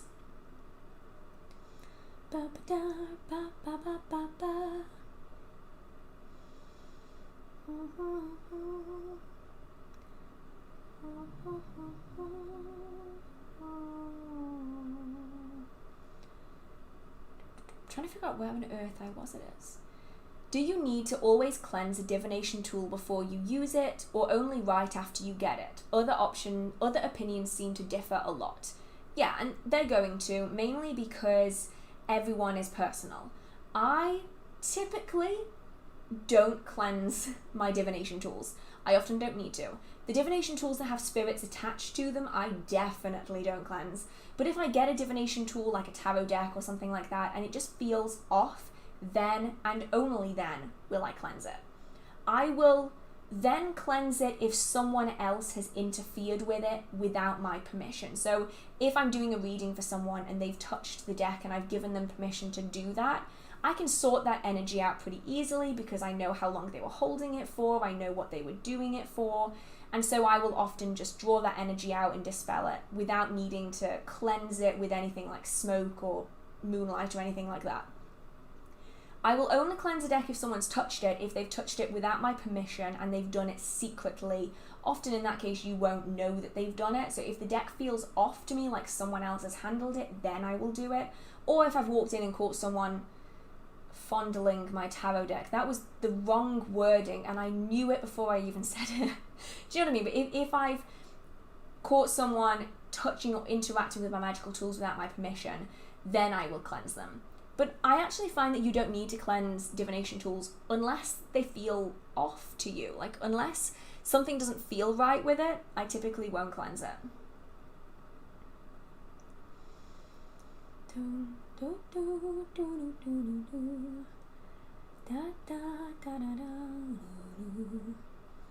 Ooh. When preparing a jar spell, is it okay to prepare more than one spell at the same time? Prosperity, banishing, protection, etc. So, everyone is going to be different, as I say with basically every answer. For me, I wouldn't, unless you're really good at differentiating your thoughts, your emotions, and your energy. The reason for this is, say for instance, you are doing a prosperity working alongside a banishing working. If you are mixing and matching the ingredients on both workings at the same time, you have to be incredibly good at separating those intentions for you to not accidentally still be thinking about banishing while you're touching the herbs for prosperity, while you're going from prosperity back to banishing again. And if you don't get that differentiation perfect, or about as damn near as you can get, you might end up banishing prosperity, which isn't what you want. Or you might bring prosperity to the thing that you're trying to banish, which also isn't what you want. So I'd say if things have similar intentions, then it's not the end of the world if things get a little bit muddled up. But if they're very different and they have the potential to be a problem if they get mixed up, I wouldn't do different intentions at the same time, just because it's going to get confusing. Are there any particular books or resources that you recommend for lists of correspondences? Yes, I will actually. Can I find it? Watch me destroy my bookshelf trying to do this. I get to spin around like an evil villain. Yeah, I feel like I need a cat. You know, it doesn't matter. Anyway, where is it called? It is The Magician's Tables. The Magician's Tables. It's called The Magician's Tables, and it's the only book that I have on correspondences for lots and lots and lots of different things. I got mine from a charity shop, so I hope it's still in print. I'm guessing it probably will be, but just check. But yeah, it's called The Magician's Tables. It's a it's a purpley brown book. I can't grab it because it's literally holding up the bottom shelf of my bookcase. So if I move it, all hell will break loose. It's about to jump again. Oh no. But yes. That one I think is pretty good in the grand scheme of them. But honestly, I typically find that the internet's pretty good. Just cross-reference lots of different websites and you'll generally find something that you can trial and error out of it. I'm going to scroll back up again and try to figure out where on earth I was. I definitely lost some, so I'm just going to try and go through these as quickly as I can.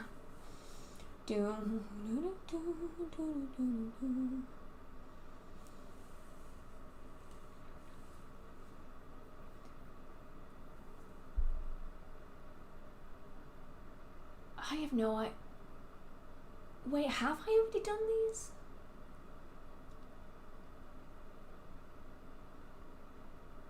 I don't know if I've done these. Regardless, I'll start with this one. Do you ever have doubts about witchcraft in general, even as a confirmed witch?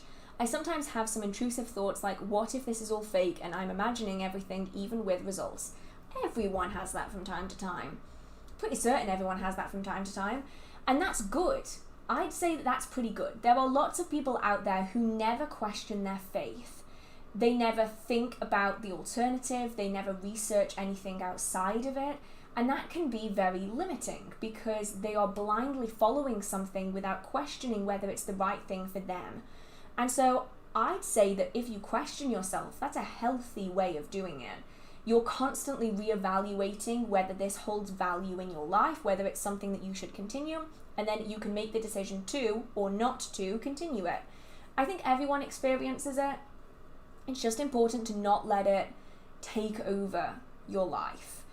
If you start doubting yourself, that's fine, as long as you aren't undermining the workings that you're doing. And especially if you're having successes, I typically think of it as, if nothing happens, at least I had a good time. And then that then allows me to take the pressure off it. I'm not required to see results for me to have enjoyed that experience. And so for me, time that I've spent enjoying myself is better than time spent worrying. And I'm a worrier. I worry a lot. But about witchcraft, that is something I don't typically worry, because I know that even if something doesn't work out that time, I still had fun while I was doing it. And so it just stops me from overthinking it too much.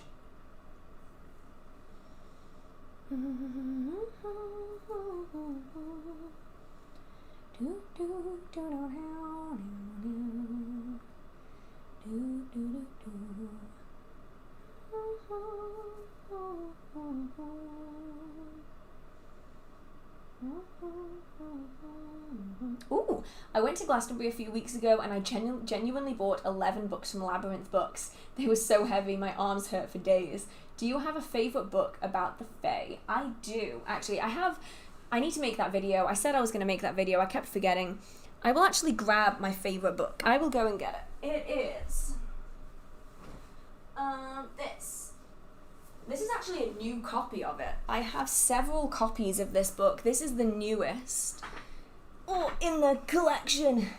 There's a new version of it, and that is The Fairy Faith in Celtic Countries by W.Y. Evans Wentz. And he is one of the kind of revival authors in the late 1800s who started writing accounts of the fairy faith. So these were stories that were passed on to him by local people in the British Isles, people who remember these accounts as first-hand accounts, people who were told these accounts and so they're second-hand accounts. And it's not all to be 100% believed, because during this time there was a lot of elaboration and fancy that was added to some of these stories. But there are many stories in this book that have a link to the pre-Christian and even the during Christianity beliefs of the local people in Celtic regions and across the British Isles as a whole. And this is one that I will read and reread, and it's fascinating. Now, the language is obviously based in the 1911. It's based in 1911. So there's this one, and then there's another one that's about goblins as well, that's by a different author that was in the late 1800s. So they're both really interesting. The language is a little outdated, so just bear that in mind if you are sensitive to questionable language. It is language that is very outdated and rather tasteless today in some cases, but that applies to a lot of books from this time period, so just bear that in mind. But this is good for the information that's in it, and I would recommend anyone read it or read something similar by this publishing house, which is The Lost Library, on fairies, because they have some really good documentation of secondhand encounters and accounts.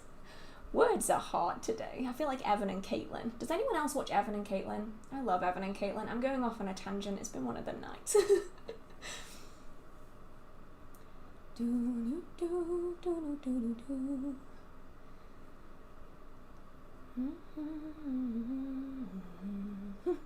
This is the same question again. Can you cast a spell or touch your magical tools when you're on your period? Yes.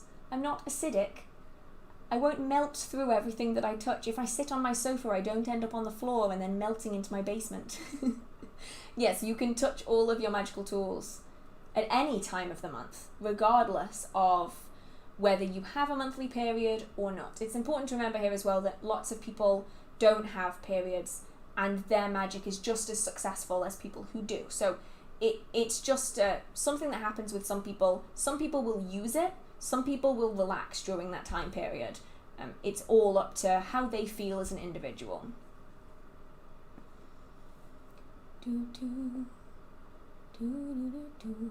Do you have to put down the current house protections if you want to banish an intruder spirit? Ooh, that is a really good question. So, in some situations you might want to. Now, I personally make all of my protections, my shields, I essentially stop things from coming in, but anything that's in can leave. That way, when I'm doing my cleansings, I don't have to drop the protections. When I'm doing my banishings, I don't have to drop my protections, because once something is outside, it can't get back in, but I essentially allow it out. They're kind of like one-way mirrors. So you can see from the outside. No, you can see from the inside to the outside, but you can't see from the outside to the inside. And that's how I typically will do my protections, especially my house protections, because it means I don't have to constantly keep dropping them. And I'd recommend that you do them like that as well for ease. Otherwise, you might have things slipping back in again when you aren't paying attention, or when you're dropping and redoing your protections every time. I've already forgotten the name of that book. Okay, is it this one? The fairy one. The fairy one is The Fairy Faith in Celtic Countries I can't put it in here. Wait, I can put it in here. It's this one. The fairy. I can't fucking spell tonight. Faith in Celtic countries. Oh, I put countries. Wow. Wait, that is how you spell countries. The difficulty of being dyslexic. That doesn't look right. That doesn't look like... Wow, my chair cracked. That doesn't sound like how you spell countries. Close enough. If it's not right, you know what I mean. It's close enough. I'm having a bad reading day, Phil. Yeah. It's one of those where, you know, when you look at your own name and you go, that doesn't look right. I spelt that wrong, even though you know you haven't. It's that kind of a day. Oh, thank you so much. Yes, I use loop earplugs when overstimulated, and I've also started veiling. Oh, that's a good idea as well. I didn't think of that. Yeah, that's a good idea. I've never thought of veiling, but yeah, that's a really good idea as a way of limiting it, as well as like the energetic overstimulation as well. That could really help. Oh, well, that's true, Phil. Your name is a lot simpler to spell than mine is. That's true. Okay, I'm gonna go back up again. Can I change my mind about a spell? Yes. But ideally, you are going to want to have thought about that spell enough beforehand to know that you aren't going to change your mind. But obviously, situations change.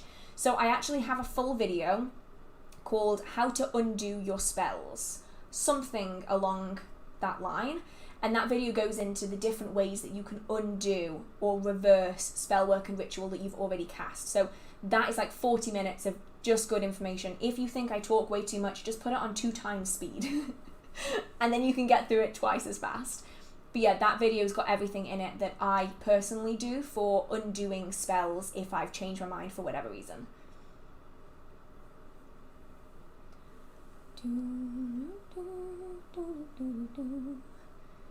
Introverted rogue squad for the win. This is like, I'm so far behind. This is like a conversation that everyone had like 40 minutes ago.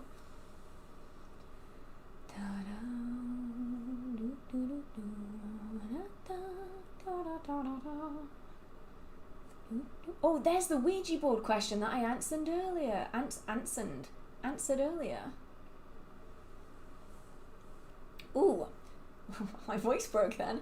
I got some maybe weird beginner questions. At the beginning of your witch path, have you ever had some kind of fear of doing something?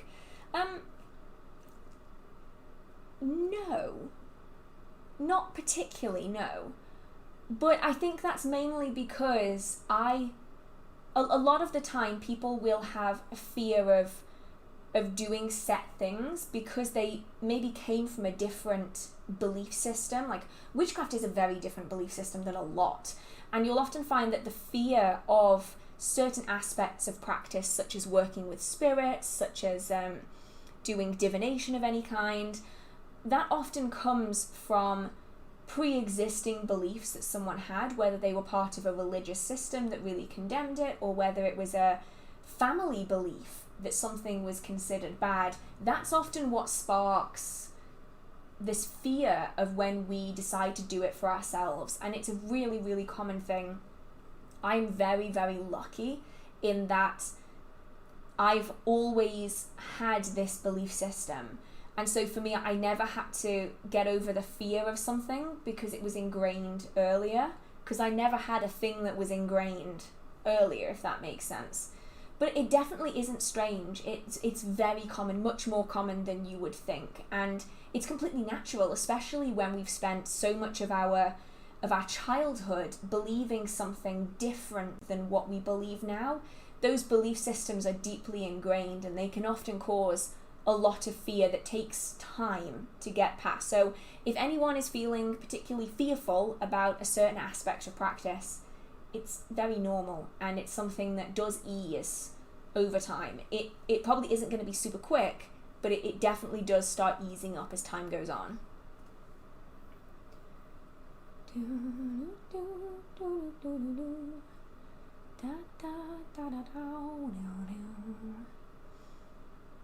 How do you get to the point where you can see spirits and servitors? A lot of time and a lot of being open to it, but also sometimes it's whether they want to be seen. So servitors I can see. Some spirits I can see if they choose to be seen. Some spirits don't want to be seen, and so it doesn't matter how hard I try, I won't be able to see them because they're like, nope, and I won't be able to see them, but I can tell that they're there.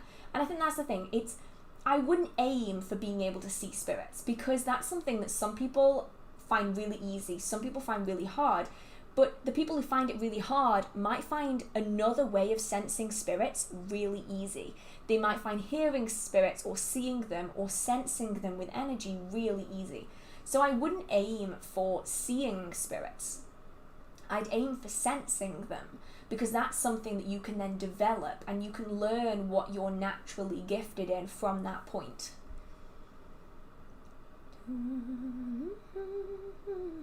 Ooh, what has been your favourite episode of your podcast to research? Really looking forward to season 2. What was my favourite episode? I really enjoyed the Green Children of Woolpit episode. That one I really enjoyed researching because I found things out that I didn't even know. I didn't know that we in England had wolf pits, literal pits to catch wolves outside villages so that they could literally keep the wolf from the door, as in to stop their children from literally being eaten by wolves. Like, I didn't realise that. Like, I knew that we had wolves in the British Isles. I knew that. But sometimes my brain doesn't connect the dots into thinking that we're a really small island. And having a large population of wolves with a large population of people usually ends in some people getting eaten. I didn't even think of that. So for me, The Green Children of Woolpit was probably my favourite. Season 2 is coming slowly. I currently have 1 episode filmed and edited because my life has been just absolutely manic. But I'm thinking of doing some more sit down and chat witchcrafty related episodes, kind of more like the live streams, but with just a few questions. So they're only, say, like 20 to 30 minutes long. I don't know if that's something that any of you would like from me, just like in depth on just a few questions with some book recommendations and the like. If that is something that you like, feel free to go to one of my podcast episodes that's posted on YouTube right now from season 1 and just comment, say, questions or topics that you would like me to cover. And then I can do that. Because that's something that I can film whilst I'm doing the more intensive research. I'm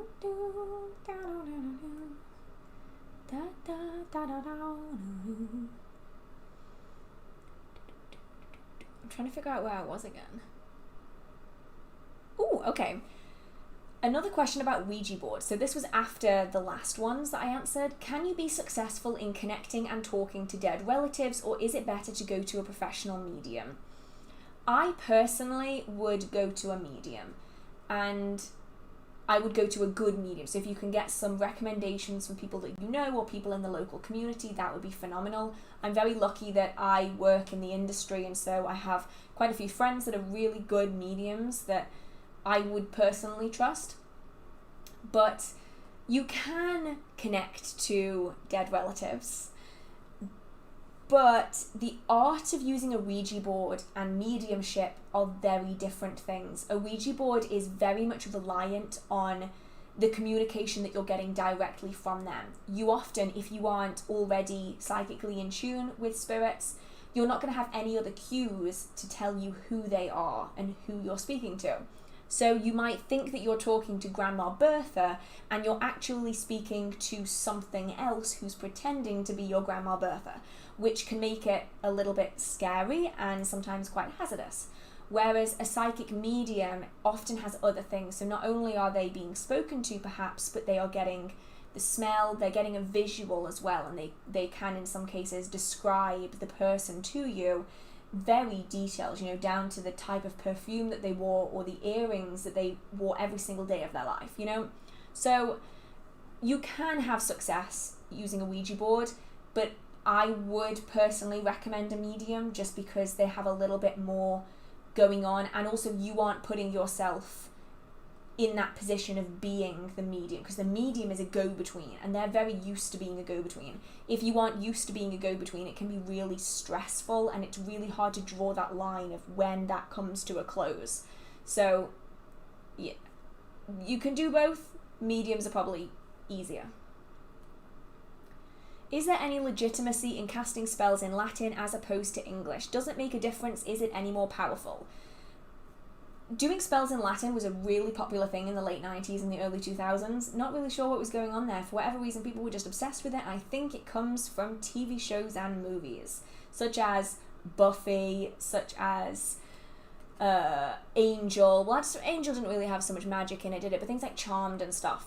The only time I personally would say that Latin workings have any more effect is when you're working with entities, whether they be demons or other spirits, who are used to being communicated with in Latin. So, for instance, they have set summoning words, set banishing words, set rituals that are designed for them, that they are used to, that are in Latin. In which case, they are maybe more likely to respond to that ritual in Latin because that is what they are accustomed to. Generally speaking, if you can't speak Latin fluently, if you don't know how to speak it, if you have to use Google Translate, don't do it. It's not worth it. Because ultimately, you don't know what you're saying. Google Translate might say that what you're saying is what you intend to say, but Google Translate is not a good translating system, and it could come back with anything. So this applies to all languages. If you don't know that language well, I wouldn't recommend doing your workings in that language unless there's a specific spirit or entity that you can maybe better connect with in that language, because you're more likely to get an inaccurate outcome if you are, say, not truly understanding what it is that you are talking about.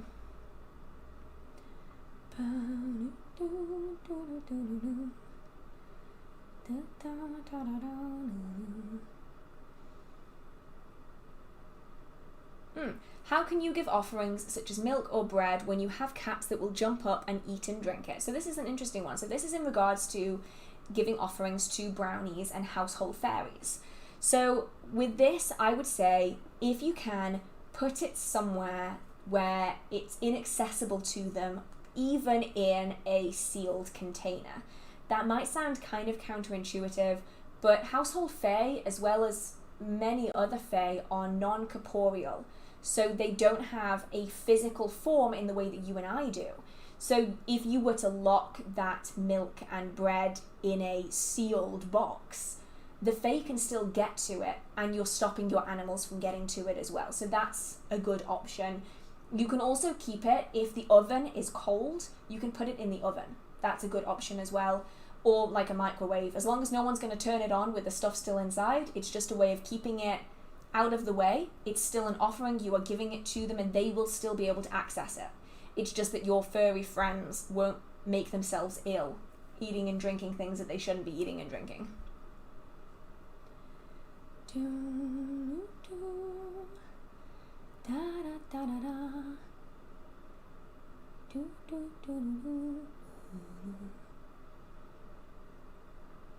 What, if any, role or difficulties might a new witch encounter in their spells and abilities if they have severe anxiety? What are some things they could benefit from? So, as someone who also has an anxiety disorder, they suck, I know, I would say try to find coping mechanisms that work well for you. Things that you can do which will help bring you down if you're feeling particularly anxious. I find that the biggest problem I have is that there are some weeks where my anxiety is so high that I'm having panic attacks really, really frequently, and it limits what I can do during that time. And the best thing I can say is don't put too much pressure on yourself.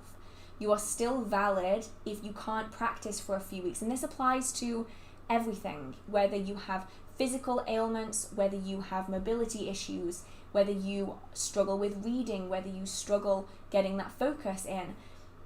you are still a valid magical practitioner even if you struggle. You're still a valid magical practitioner even if you have weeks, even months where you aren't able to practice. Once you take that pressure away, it gets so much easier. I found that a lot, especially towards the start of my practice. I put so much pressure on myself to do workings on a daily basis, and I just couldn't do it because there were simply some days, some weeks where I just can't do it. And as soon as I took that pressure off and I found coping mechanisms that really helped me deal with it, it became so much easier to just do workings when I needed to do them. So I'm hoping that you'll be able to find something that works well for you as well.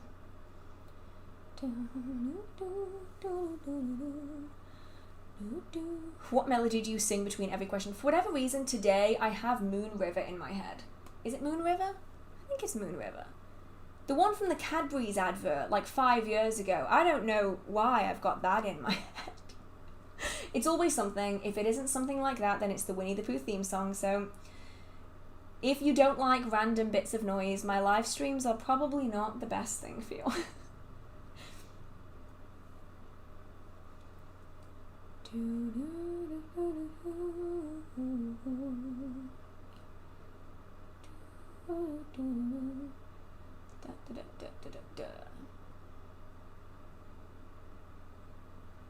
Trying to figure out where I was again.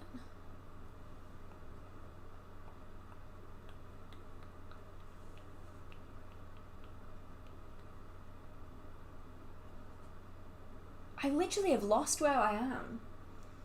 Oh my goodness. Okay, I'm gonna go for this one while I try and figure out where I was. Can I put store-bought bottled water in the moonlight to make moon water? Yes, you can. Really any water can be used to make moon water for different purposes, obviously, but I would recommend if you're planning on drinking it, make sure that it is fresh water. Not rainwater, not water from a pond, just fresh water, whether that's bottled drinking water, whether that's tap water, or whether that is spring water, depending on where you live and what you have access to. I mean, I know some people have wells that they will use. As long as it's safe for you to drink and it's fresh, that can be used if you're planning on drinking it.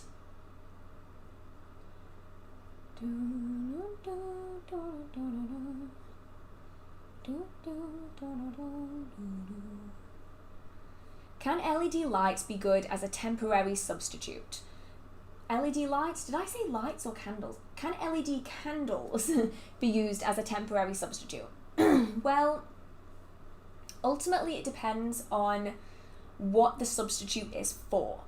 If it is for atmosphere, for the light that you want to bring into a space, then sure, LED candles are a good substitute. But you can't substitute the fire element for an LED candle, because in an LED candle, the element of fire just isn't there.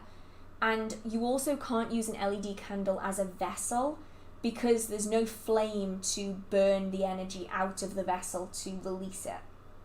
So LED candles are good as focal points for spells, but they aren't great for being substitutes for candles specifically being used for a working.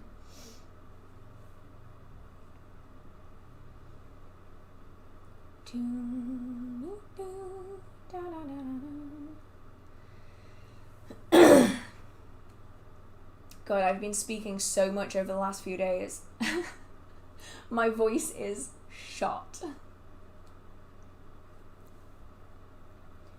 So if I sound more and more like my voice is going down the drain, that would be why. That would be why. What are your thoughts on witch schools, like the Witch Academy by Sandra Inman and others? I mean, I don't really have any great thoughts on them. I know that some of them are very heavily based on Hogwarts. One in particular that I can think of that I actually saw an advert for earlier today on Facebook. Of all places, Facebook. I think that they could be useful if you learn in that environment. If that environment is something that you prefer learning from versus independent learning, then they can be really useful. They can also be incredibly expensive. So just bear that in mind. You can learn everything almost in most aspects of witchcraft from trial and error, your own practice, and your own research. But not everyone learns effectively in that way, so they can be useful, but they could not be useful. Really all depends on the style of practice and how much money you want to spend on it, because you don't need to spend as much as some of these courses cost. Because some of them cost a lot. Like a lot.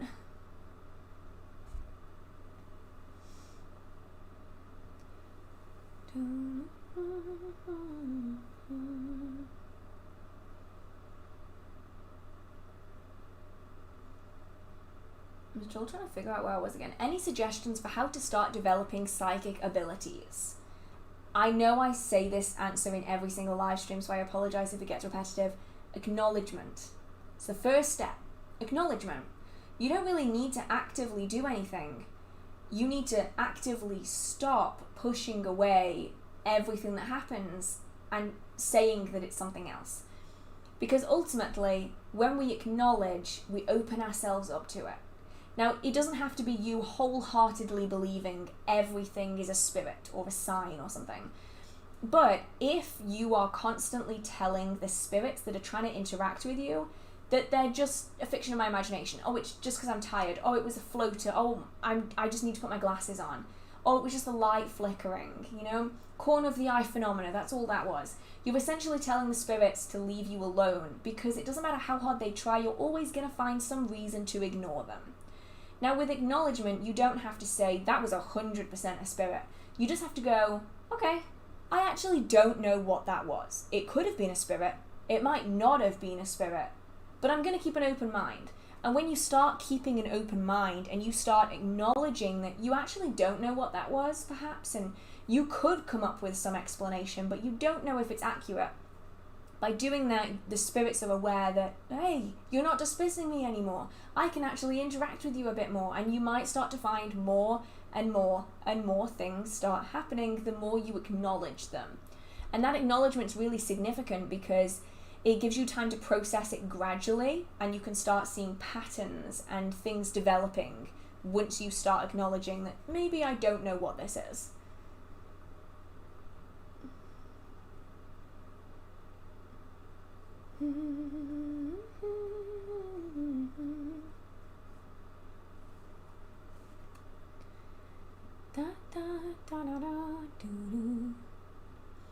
Probably a weird question, but if someone got the wrong information, like the wrong person's name, would the spell have drawbacks or would it work differently? So ultimately, this is going to depend on how that name applies to the working. So if that name is a taglock, it's the attachment that you're using for that working. If all you have is that name, you don't know the person, you don't know what they look like, you don't know who they are, all you have is that name, and that name is wrong, it's not going to manifest in the way that you expect. It probably won't manifest at all. But if you know the person, you are thinking of the person as you are doing that working, but the name's slightly wrong, the name really is just a physical representation of that person. If everything else in that working has you thinking of the correct person, but the name is the only thing that's wrong, it will more than likely manifest effectively. So really it depends on how many other things you have in association with that person. If you have their photograph and their name, it will probably still attach because you have the photograph of the person. But if you only have their name, that's a little bit tricky. So it's really variable depending on what information you have about them. The more you have, the less accurate the information needs to be. You just need to have enough to be able to link that working to them.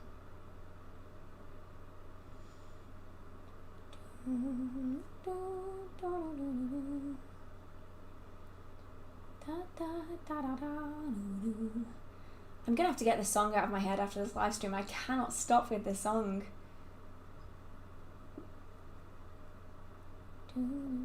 If you really like a spell or an incantation song or rhyme from a movie or show, can you use it in your magical ritual? For example, the healing song Entangled. Yes, you can, because that's a great focus point. In that movie, you can see the light from the hair, obviously. If you haven't seen Tangled, you're going to be thoroughly confused right about now. But you can see that golden light as it travels down the hair over the hand, and down, you can visualize that while singing or humming the song. So you not only have the emotional connection to the scene, you also have the visual association of the scene. You then have the musical association of the scene.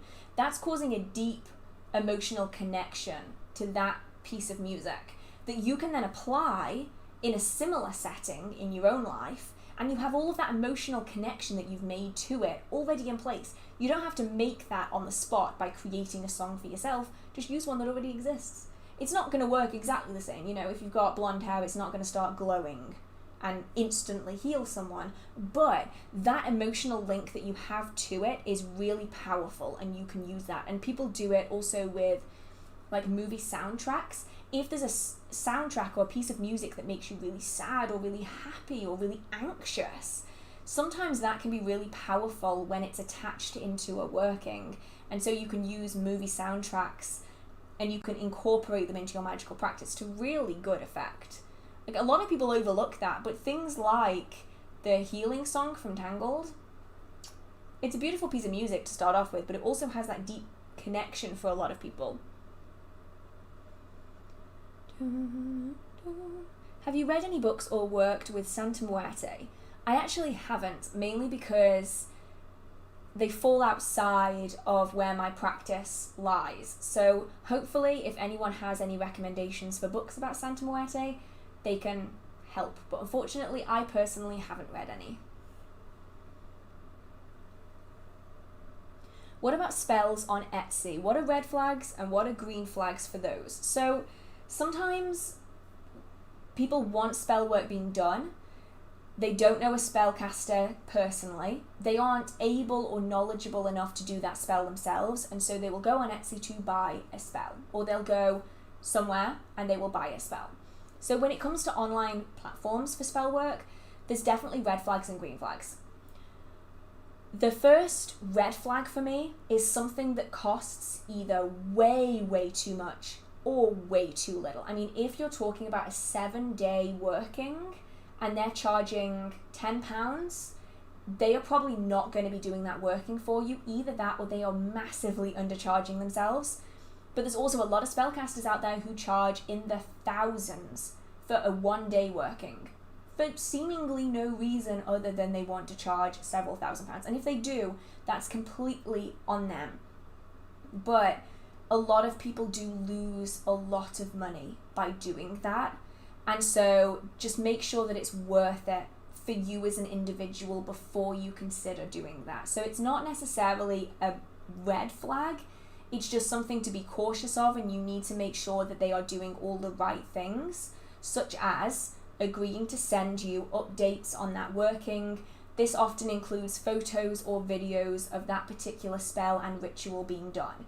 They're going to be keeping you updated through the entire process. They're going to want to tailor that working specifically for you, and they're going to be wanting contact from you, usually via phone actually, because that way they can get a better understanding of the emotion behind that working.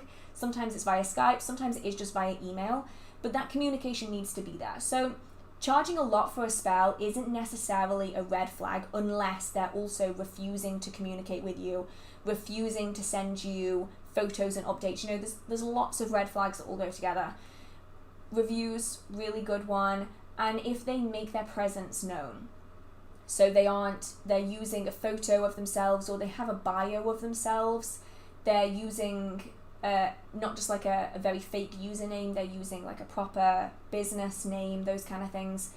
I have a full video on how to spot tarot scams, which also applies to spellwork scams as well. So just be cautious, because I have known, sadly, people who have messaged me saying that they have lost tens of thousands of dollars with fake spellcasters, and that's honestly heartbreaking. So before you go with anyone, just make sure that you are completely comfortable. Oh, another good thing is often spellcasters will do a divination reading for you beforehand, and often if that reading comes back and says that that working isn't going to manifest, they won't charge you, because it's bad for their reputation to do a spell that they know won't manifest. it's a waste of their time, their effort, their ingredients, and it's also a waste of your time as well. So often you'll find that spellcasters will do a reading beforehand, before they even take money often, so that they can make sure that what the working will actually manifest in the way that's useful.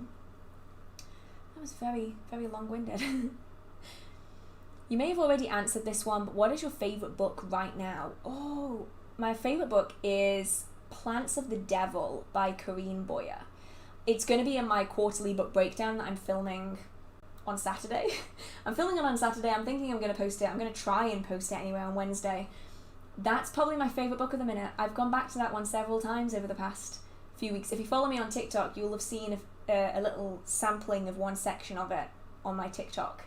And yes, I decided to get a TikTok. I'm trying. Social media like that scares me. But I think that's probably my favourite at the minute. It will change though, inevitably. Trying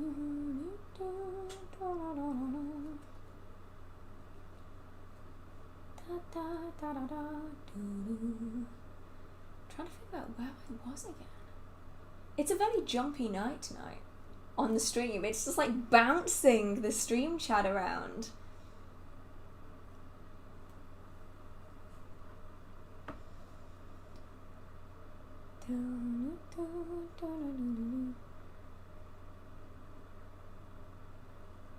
Oh, should I do a tarot reading if I'm not comfortable in the place I'm staying to do so? I'm staying at my boyfriend's son's house and I'm not sure how he feels about it and I don't want to be disrespectful. I would not, simply because the fact that you asked the question means that there's doubt there in whether you feel comfortable, whether you should do it. And typically, unless you feel comfortable, I wouldn't do it.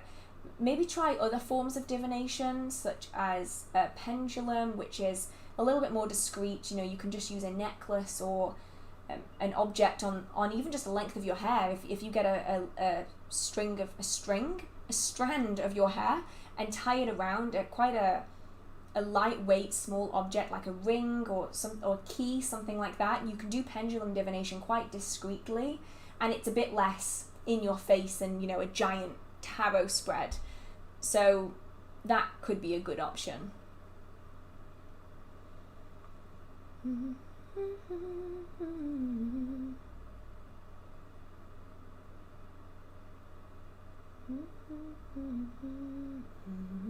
Ooh, as a witch/warlock using divination with mirrors during the phases of the moon, new full moons in particular, is this generally a practice used by those who seek purpose within the light or within the dark? I think it's a little bit of both.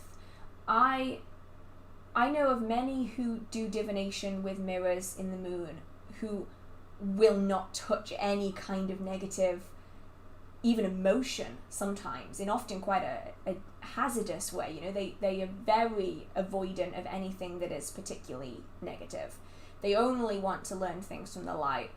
And yet there's lots of practitioners who do it for the other way as well. I think it's less a rigid light-dark and more just an individual basis. And also it's how people perceive the different phases as well, because some self-named like light workers, people who only work with positive energies, see the new moon very differently than someone who maybe works with darker entities. They often see it slightly differently. So I think it also depends on perspective as well. That was a very vague answer. I'm terribly sorry about that one. I couldn't find the words to summarize everything inside my head.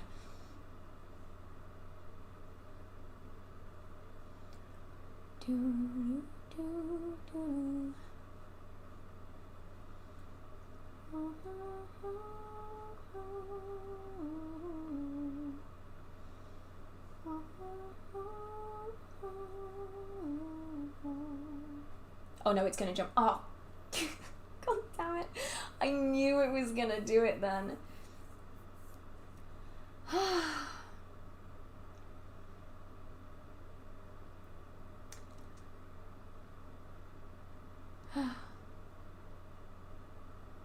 Yeah, Phil S isn't a scammer, he's my mod.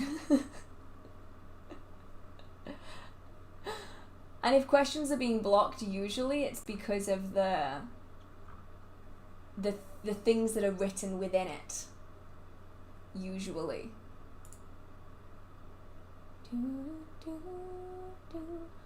Or the tone is sometimes why, oh, I nearly dropped that book. Oh, I'm like Spider-Man, I just caught it midair. Sometimes it's the tone that gets things removed as well, or negativity towards other members of the community, or language and those kind of things. But yeah. I need to figure out where I was again. It jumped and I lost it.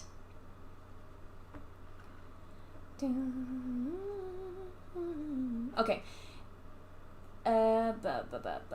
Where was I? Literally don't know where I was. I'm just gonna have to keep scrolling until I get. That's as far as it'll let me go. Oh wait, I'm already past that. It's okay. We haven't lost any questions. All is good. All is good. That's a Santa Muerte question. I'm around here somewhere.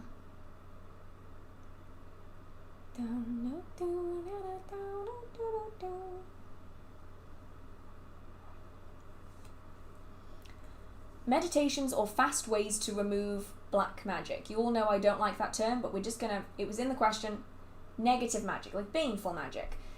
My main question is, well no, it's the main statement. It's a statement to start off with and then a question. Firstly, a lot of people who think that there is negative or baneful magic being cast upon them actually aren't being attacked by anything or anyone. Oftentimes, and I'm not saying that that's the case in this situation, but a lot of the time, some people will use it as a substitution for self-awareness. So it's something that they're doing in their own life that's causing them harm, but they aren't aware of it because they've got the blinkers on, and so they think that it's an outside force that's causing them negativity. So often, in a lot of the times I get reached out to by someone saying that there's negative magic being cast against them, it usually isn't actually any kind of negative working. It's usually something that's happening within their life that's causing them negativity and difficulties. Secondly, is that a lot of people don't have the time or the patience to be doing workings on other people, so they're fairly uncommon most of the time unless you're in a situation where you're feuding with another practitioner. And then the question I have is, what things are you experiencing? Because often when you have a negative attachment, or when you have negative workings being cast upon you, particularly negative workings, you'll find that everything in one area of your life will start going wrong. So for instance, if it's to do with your work or your finances, you might find that you fail to get the job that you've been after. You've gone to all of the interviews and you just cannot get this job. They just will not give you the job. But you know that you're the most qualified for it. So it's annoying, but you accept it.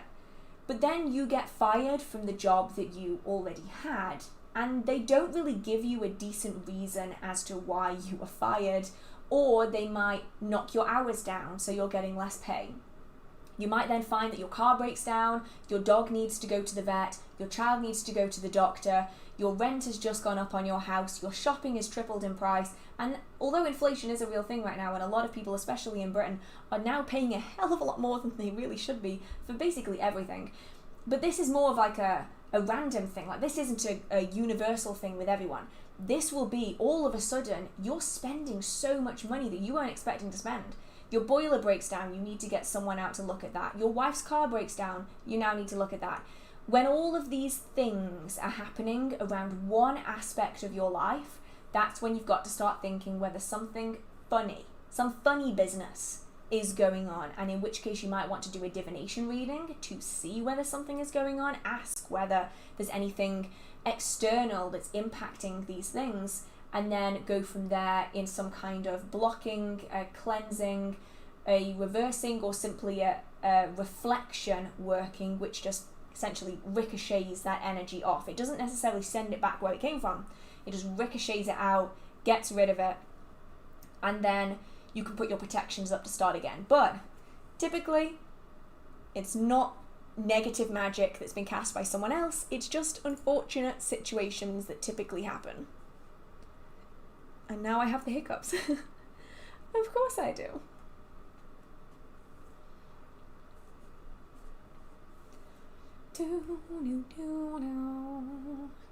Oh my goodness, I did not see this. Thank you so much, Darren. I did not see that pop up. I do apologise for not mentioning that sooner.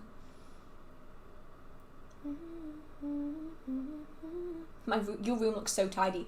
That is because, Phil, I spent 2 hours tidying it this morning because I looked in the room and I went, oh shit, it's a mess. So before I had breakfast this morning, I was like frantically tidying the room. I mean, believe me when I say it's only tidy behind me. Everything to the side of me and in front of me is an absolute disaster. What do you think about demons? I think that a lot of people demonize them, and although there are some that are not great, there are many that are really good to work with and really nice to work with, and the opinion that people have on demons is often swayed by religious beliefs, by groups of people that often aren't directly interacting with them. Does that make sense? Like, it's almost like second-hand accounts or 10th hand accounts of demons that they've never worked with directly but have a really scathing opinion of, you know? Whereas, I mean, I've had bad experiences with demons, I've had good experiences with demons, so it's really individual, kind of like people, you know, not every person is going to be nice, not every demon is going to be nice, but some might be. I can't visualize. Is visualization important for spells and casting circles, or is there a way around it? So, there is a way around it. The idea of visualization is to create a mental picture. Now, we don't have to create mental pictures with images. If you read a book, you can create a mental picture with the words. And so when you are visualizing, if you can't visualize images, try talking about what it is that you want to achieve. If you're casting a circle, talk yourself through what it is going to look like. What color is it going to be? How big is it going to be? What is it going to feel like? Like, you can do this in your head, you can do this out loud, you can write it down on a piece of paper. You can do this with spells and rituals as well. Instead of visualizing the outcome, instead talk yourself through it. Like you're listening to an audiobook. You can also pre-record it if you want, so that you know what you're after before you do that ritual, and you pre-record it so that you can play it back in that working. So you are almost listening to an audiobook to create that image through words instead of through pictures. So there's lots of ways around it if you aren't able to do it.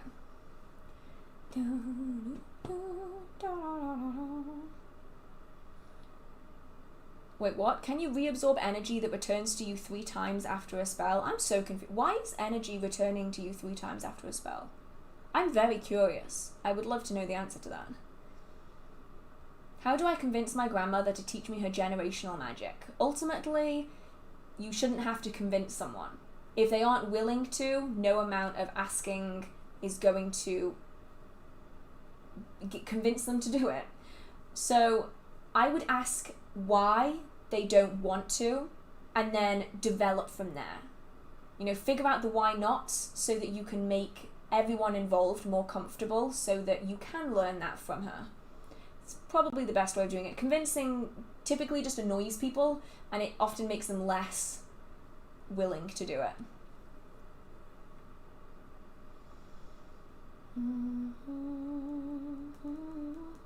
What kind of witchcraft do you practice?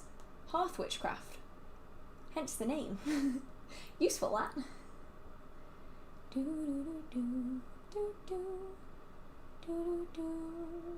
mean, that's not entirely true.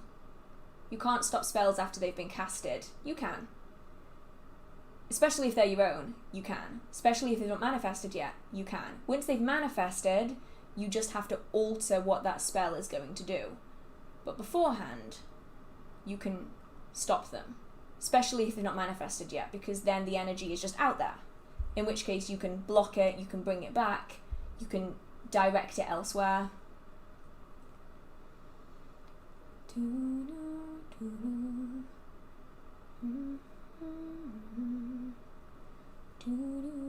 Are hereditary witches more powerful than the other types? No. Mainly because witchcraft is a craft. It's not something that you just instantly know how to do all of. Even people who come from hereditary lines, those being people who are raised in families who practice witchcraft, they still have to learn it for themselves. And so regardless of whether you're born into a family that practices witchcraft or you're a first generation witchcraft practitioner, everyone has to learn it. It's just that if you are born into a family that practices witchcraft, you don't have to do so much of the trial and error, but you still have to put in the work. And so you'll often find that the people who don't put in the work that are part of family lineages are often less adept than the people who put in a ton of work who are first generation magical practitioners, because it's more about how you learn it, how well you learn it, how much you want to learn it, how much you're willing to practice, how much effort you're willing to put in, because ultimately everyone has to learn. It's just whether you learn from people in your family or it's whether you learn from other sources.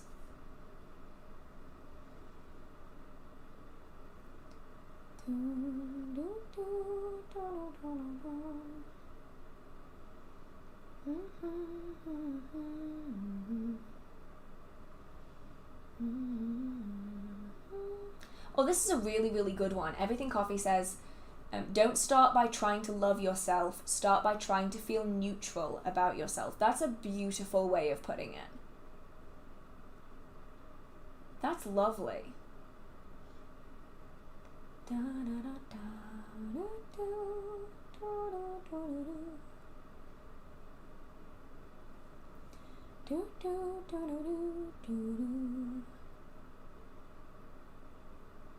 Are you familiar with using creek water in your practice? What are the strengths of using this specific element? I mean, I've used it. To me, it's not really any different than using any other type of water that's fresh. Obviously, it's still water, so it's the same element. It's just it's going to be different than using seawater because that has different components in it. And it's going to be different than using stagnant water because that has different properties to it. Whether it's going to heal people mentally is a different thing, because there's other things that need to go in that. Using water is not a solution. It might aid alongside other techniques. So it's just important, if you're going to use water to heal, that it's working alongside therapy, physical therapy, doctors, primary care, all of these other things that are also really important, and then you can use the magic alongside it.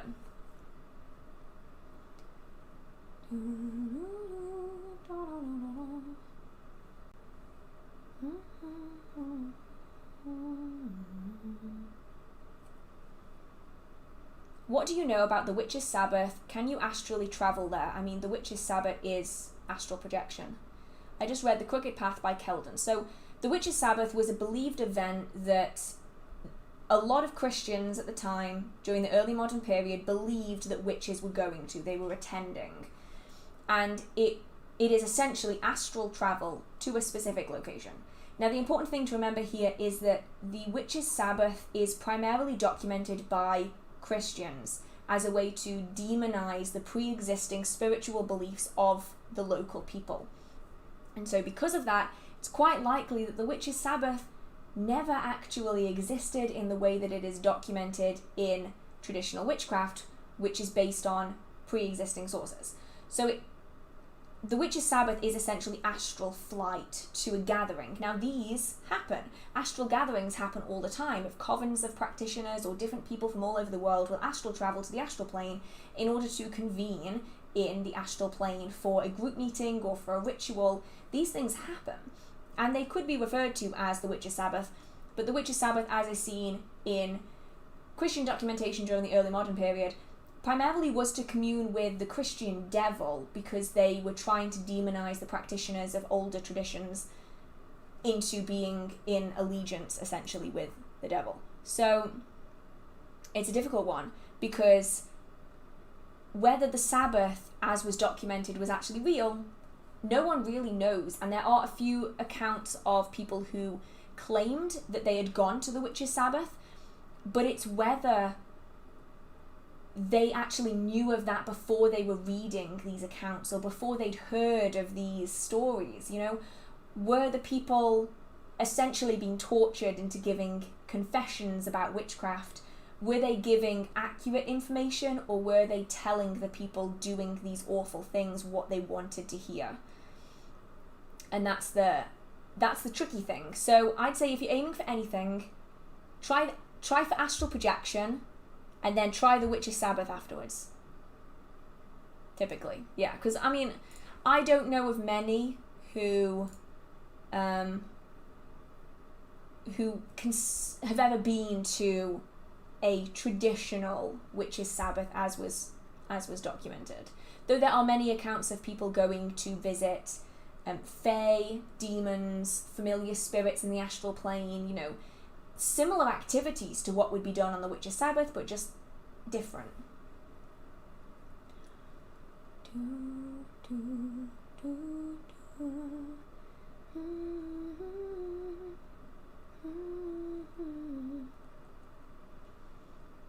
to figure out where I was again.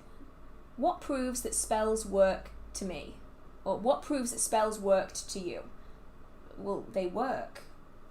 If I get a response in the time that I allotted for that particular working to manifest in exactly the way that I wanted it to manifest, then that is all I need. Because that is good enough for me. Basically, I don't need to prove that every working that I do works, because I've had enough positive effect from workings to not need that proof every single time, you know? For me, the proof is in the pudding. Is that a phrase that everyone uses, or is that just a British thing? The proof is in the pudding. If I do a working and I say, I need this much money from this source in this amount of time, and I get exactly that amount of money in exactly that time frame from exactly that source, that is proof enough for me that it all works.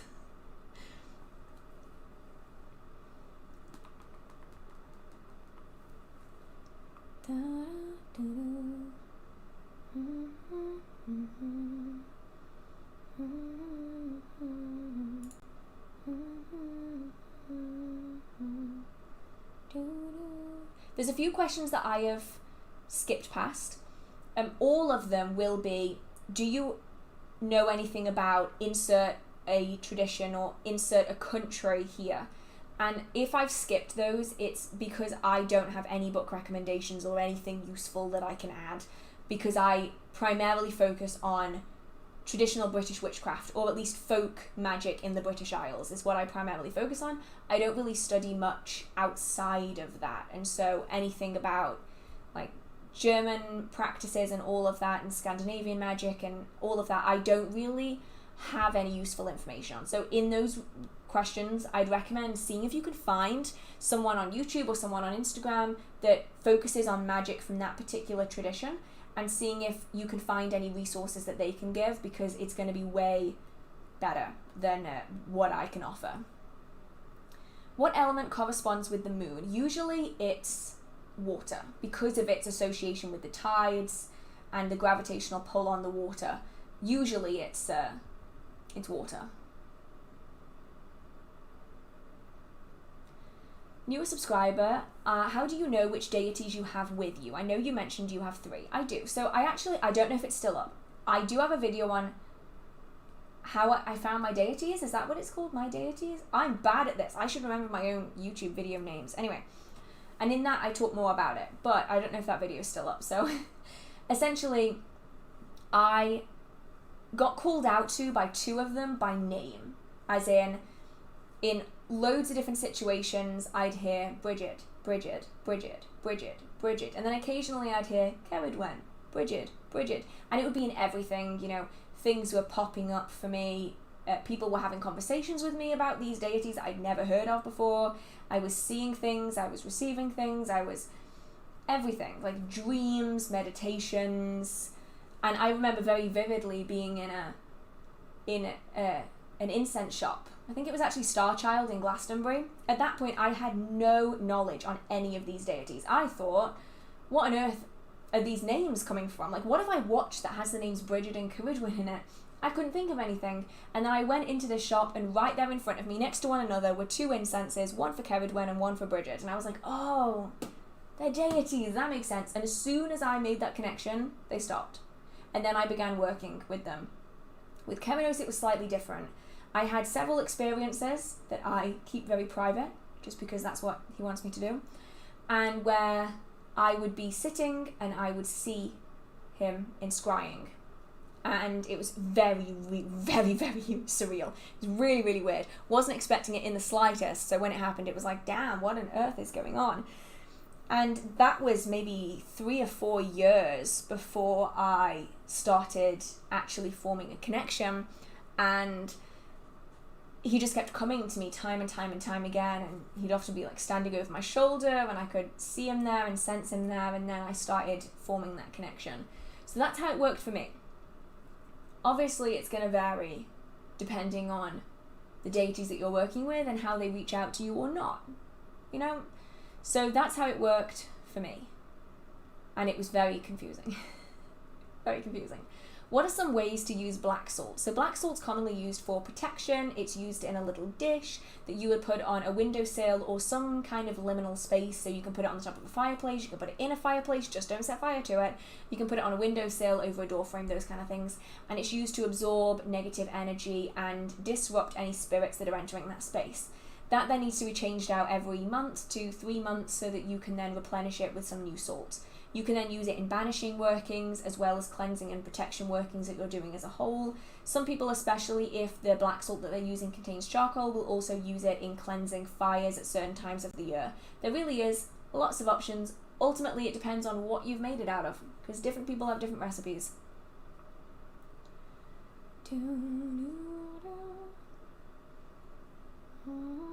I'm new to this Wiccan path. Should I do some research first before I decide to buy on the Wiccan path? I don't know what I'm doing yet, please help. For reference, I'm not Wiccan. So if you're specifically after resources for Wicca, I am afraid I'm not the person to talk to because I am not Wiccan. I'd say you should always do lots of research before you consider purchasing anything or starting any new path. Make sure that you do enough research to know the basics of it and whether you feel comfortable in that specific religion, because essentially Wicca, for the most part, especially the kind of original forms of it, is very heavily a religion, and that isn't going to necessarily be perfect for everyone. So always make sure that you do lots of research beforehand.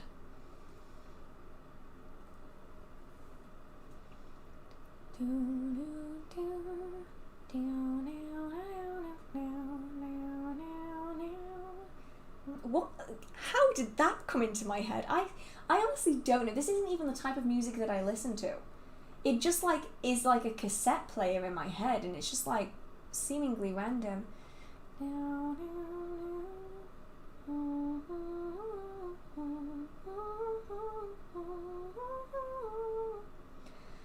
God, my head is very chaotic.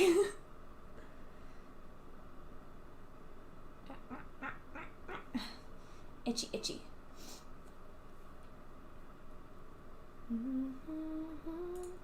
Oh, some drama we got going on in the chat here. I only just reached it. I apologize for not interacting with this sooner. If it does continue, I will just ban them. I have very little patience for people nowadays.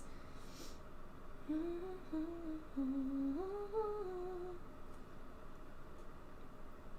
trying to figure out where I was. So I apologize if I'm just everywhere.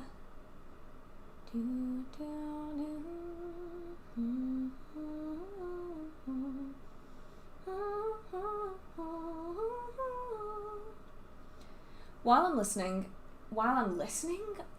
I'm reading, I'm going to answer this one. This is, can we eat a food offering to a god? Now, this is really interesting because a lot of people will have differing opinions on it.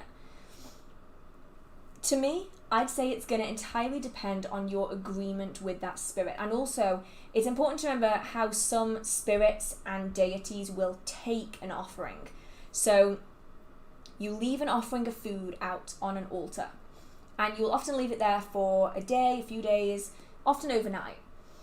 My nose is so runny, I do apologize. I'm trying really hard not to sneeze. And you leave it there overnight. And you're thinking, damn, that would be a real waste if I binned it. But if you've said to that deity that this food is for you, no one else can touch it, it's for you. If you then eat it, it's disrespectful. Secondly, often spirits and deities will take energy, and that will cause the food to rot really, really quickly. So some people experience it if they put, say, oranges out on an altar. They then put oranges out in a different room or even in the same room that's not on a spirit or a deity altar. The offering on the altar may rot twice as fast as the one that is somewhere else in the same room.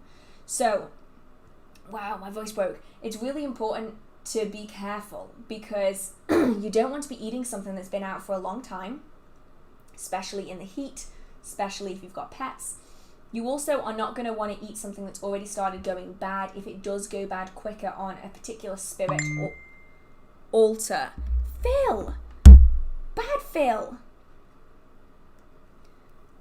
Disrupting the live stream. You're a mod and everything. So yeah, if you've made an agreement with a deity that you can eat the food because you don't want it to go to waste, then that's completely fine as long as you're just being safe and just don't leave the food out for too long and all of that jazz. All of that jam, all of that jazz, all of that jazz, all that jazz. It's got to be all that jazz. I keep saying all that jam, and I'm pretty certain that that's not right. Righty-ho. It's going to jump again in a minute. I just know it. And there it goes. Oh no, this is my... I have an old phone that I use for TikTok because I read the TikTok terms of service and they scare me. So I actually have a really old phone that is like cracked and damaged, and this is the TikTok phone because to use my actual phone, I'm scared of what they're gonna do with that. All that jazz is correct. I thought it was, yeah. Oh no, I'm so sorry. I'm on earbuds and that phone ding scared me. Yeah, it's because it's right next to my microphone, so thanks, Phil. You deafened a whole bunch of people using headphones. So while I bounce back up again, because obviously it jumped, there's a question here: how do I stop working with a deity without being disrespectful?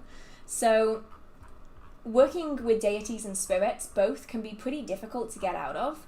But one thing that you can do is just say to them that at the minute you aren't able, be honest about it. Like if you aren't comfortable working with them at the minute, if you don't have enough time, if they aren't right for you, be upfront about it, be honest about it. Because I think all of us would probably much rather be broken up with honesty and integrity versus just being ghosted. Everyone hates being ghosted, right?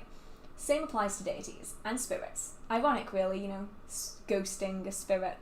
Anyway, don't just walk out one day and not tell them what's going on and they're just there going, oh, damn, I didn't expect this. Instead, give them that information. Say, at the minute, I don't have the time to be able to work with you in a way that I want to be able to work with you. And so I'm going to have to stop working with you for now. And I'll have to reevaluate and see if it's something that I'm able to do to my best ability in the future. And then give them thanks. You can give them an offering if you want to say thank you, and then take a step back. And it really is all about that communication. It's making them aware that that's what you are going to do. So it's not just like you've ghosted a ghost. Because that's not fair. That's not fair. No one likes being ghosted.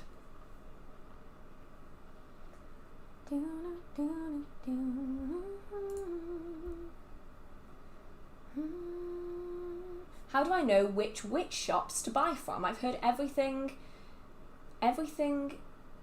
Wait, what? Anyway, how do you know which witch shops to buy from? Look for the quality of the products. If they make them themselves, all the better. Because I typically like supporting local shops. I like supporting small business owners that I know personally. I like getting to know the small business owners. And so for me, I find that if the owner of the shop has knowledge, if they're incredibly knowledgeable in witchcraft, then they're doing it for the right reasons. And I like supporting them. But you do have a lot of witchcraft shops that are run by people who are only running them because at the minute it's popular. And you know that as soon as they have any problems, they will leave and move on to the next thing. And they are usually the people who don't have any knowledge, or who are stealing other people's designs, or who are copying products, those kind of things, So just be aware that can happen, and have a conversation with the person who owns it, and you'll often find a lot about their practice or their lack thereof of practice. Some things duplicate or disappear in my home, and it happens every now and then. Do I have a house ghost? You more than likely are having encounters with a mischievous fae. They really like nicking things, hiding things, usually one of. So if you have a pair of earrings, one of them will suddenly vanish. If you have a set of keys, one key will suddenly go missing. And then if you ask kindly for it back, they will give it back. And sometimes they'll even give you two of them back, which is really entertaining, especially when you lost one earring of a pair. You ask for the earring that you're missing back, and then you get two back. So now you have three, and you have no idea how that one happened. So it sounds a lot like a fae. Obviously it might not be, but it does sound a lot like a fae.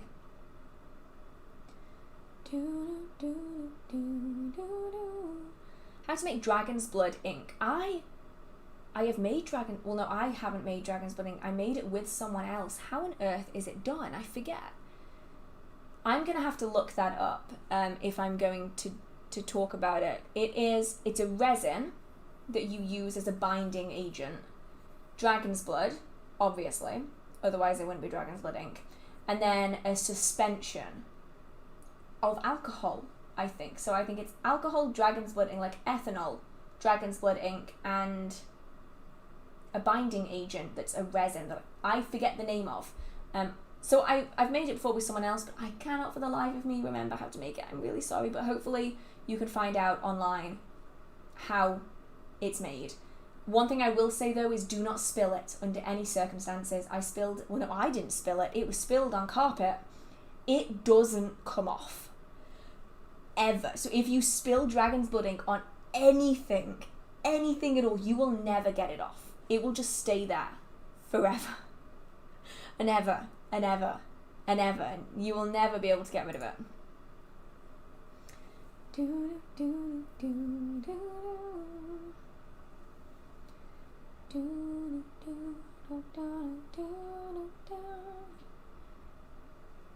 Is there a specific combination of cards in tarot that may suggest negative magic against the inquirer? That's a really, really good question. So there's no set combination of cards that's going to give you this impression. It's actually more like a series of cards based on the question at hand. So, I mean, obviously it's going to very much depend on the situation, but you might have a card that represents a person, an archetype, a figure in your life. So this could be, let me think, this could be something like, I have a very specific deck that I use for these kind of questions, and the names of the cards are very different. So in my deck that I would typically use, you might, for instance, get the Son of Pentacles. So you might get the Son of Pentacles. That may represent a person, and you're a bit confused because you're like, who on earth is this person?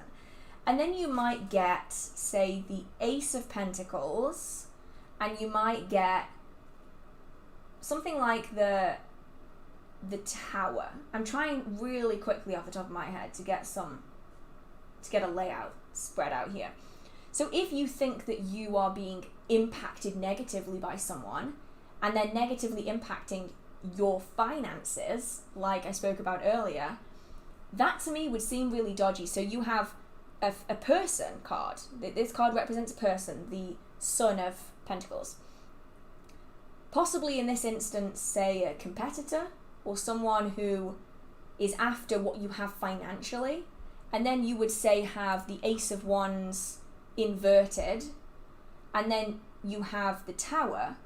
They're trying to negatively impact your financial situation in quite a catastrophic way.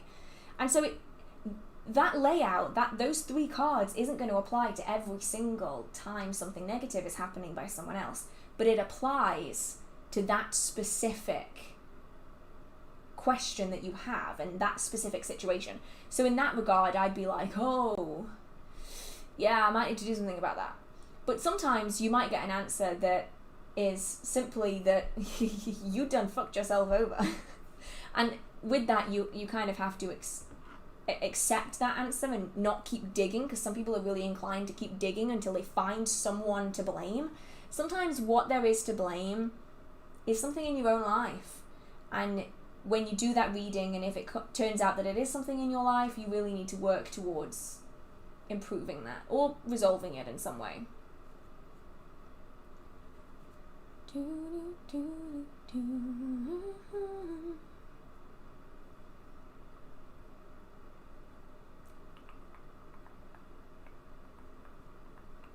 Trying to figure out where I was again. How do you decide where in your home to place your altar? I feel like I can't find a good place. So some people place it in specific directions. So some people will always place their altar facing north, or if they primarily work with a particular element, they might choose a direction that is suitable for that element. It's important to remember though that the traditional positioning of the elements, as in earth is north, fire is south, water is west, air is east, doesn't apply to all traditions. For instance, in many aspects of traditional British witchcraft, the directions are actually completely different, so just plan that according to your own tradition.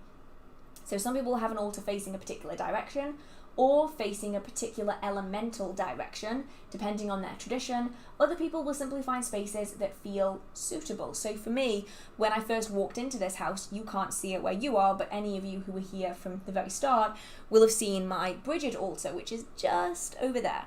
And it's actually on a cabinet that was put in a long time ago. And inside the cabinet is the original wallpaper of the house when it was built. So it was a really historic spot in the house anyway, and this cabinet is the perfect shelf. So I chose that to be the home of my altar. Whereas if you don't have a space like that, you might want to go off directions, or if you're not feeling any particular space, have something that's temporary, something that you can move or adapt as you need to.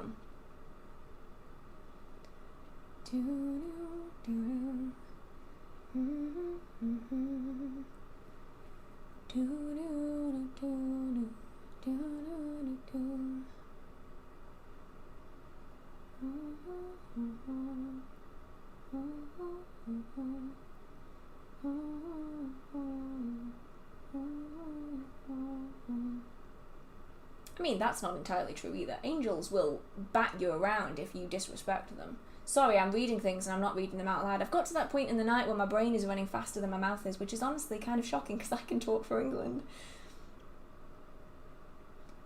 I'm trying to figure out where I was again, and I am completely lost. There's so many that I haven't seen, and I feel like I must be... I must not have hit where I was yet. I'm completely lost. Where was I?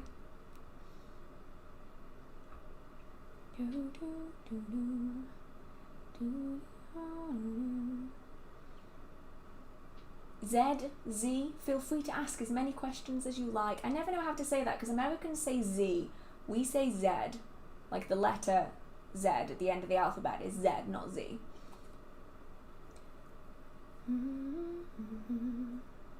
Oh my god, that's so cute. My dog keeps looking up when you start humming. Oh. I get it sometimes where people will send me on Instagram pictures of their dog or their cat or their ferret or whatnot, and it's the cutest thing ever. So thank you to anyone who has done that in the past, because it is so darn adorable.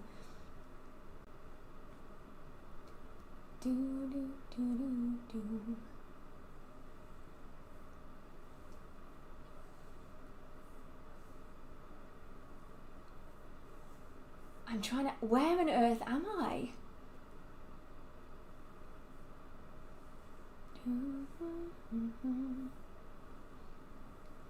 I'm completely lost. Is my energy dark?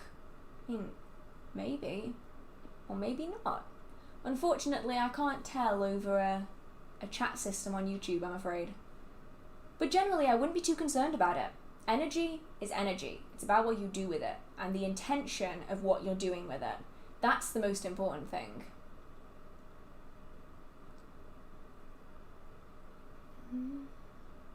Do local fae get affected by the local weather, drought? If so, is there anything we can do to help? Not really. I mean, the fae are spirits, so the weather is not going to negatively impact them because they aren't physical in this world.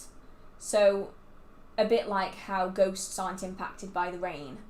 neither are the Fae typically, because they're often used to it anyway, even with droughts and stuff, but they're also non-corporeal, so they are spirits in a physical world.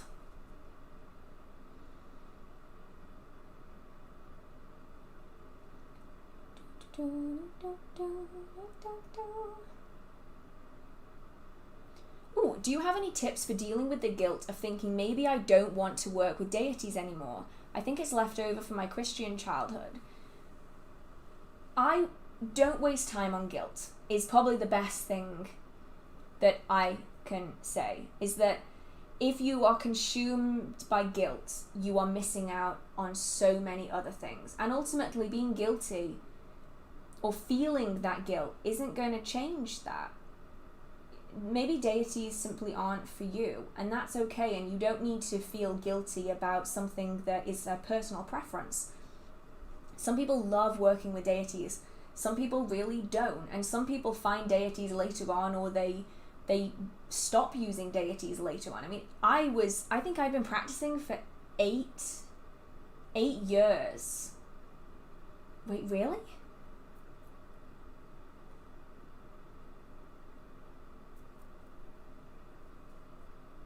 More? Wow, it was more like 10 or 12 years. Wait, no, it can't. Anyway, a long time. Maths. It's late. I can't think that fast. I had been practicing for a long time before I started using deities, for a long time. And there are lots of people who have been using deities for a long time, and then they decide that actually it's not for them.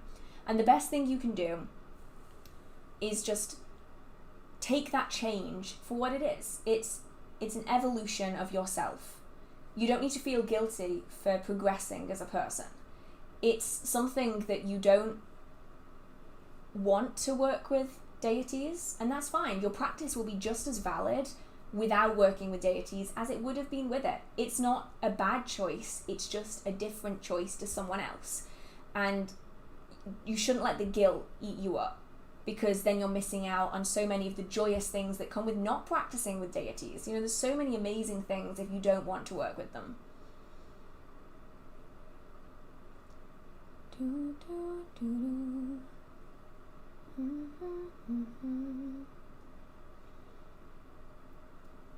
I'm trying to figure out where I was again.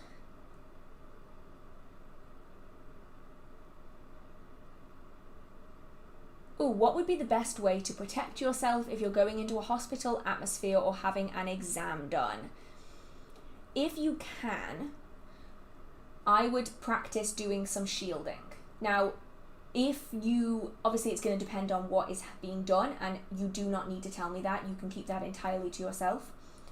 If you can wear jewelry, then try to do some protection on that piece of jewelry. But obviously I know that in a lot of procedures you cannot wear jewelry. If you can, practice your shielding as a temporary thing, and then if you can have something like a token with you, a piece of paper with a sigil on it, something like that that you can carry with you, that could be good as well. But obviously it's going to very highly depend on what you're allowed to have, because I know that different places will allow different things under different circumstances.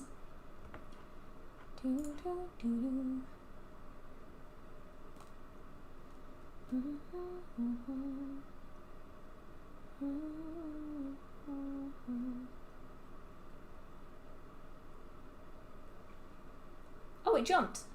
Huh. I'm there thinking, I don't recognise a single one of these. And then I realised it's because I'm at the bottom of the chat and I'm not at the top, because it jumped massively. Okay.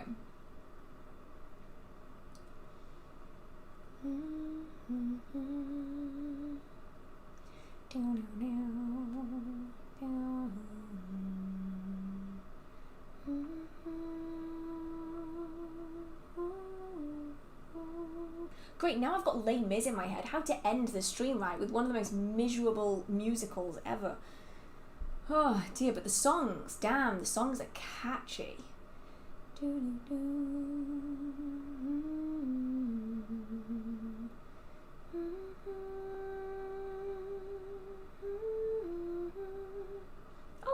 this is a good one.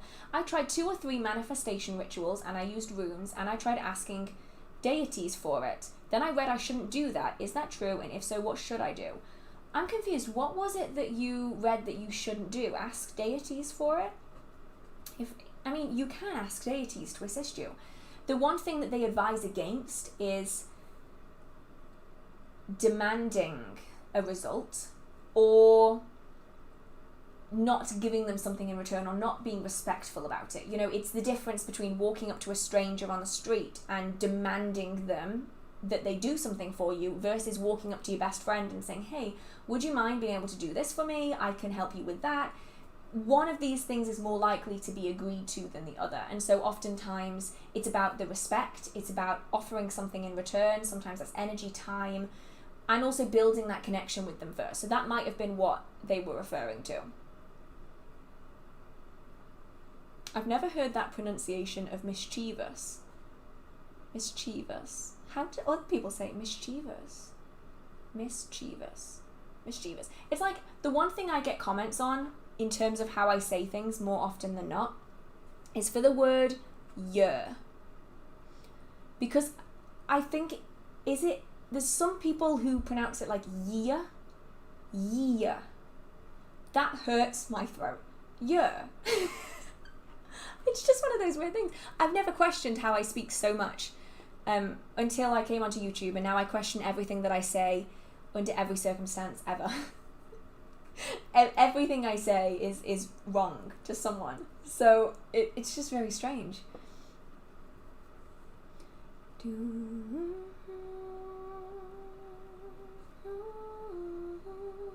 If you record an album, particularly the Les Mis soundtrack, while humming, I'll lose my mind. I don't think that's ever going to happen. Instead, I just annoy everyone around me by my incessant need to make noise constantly.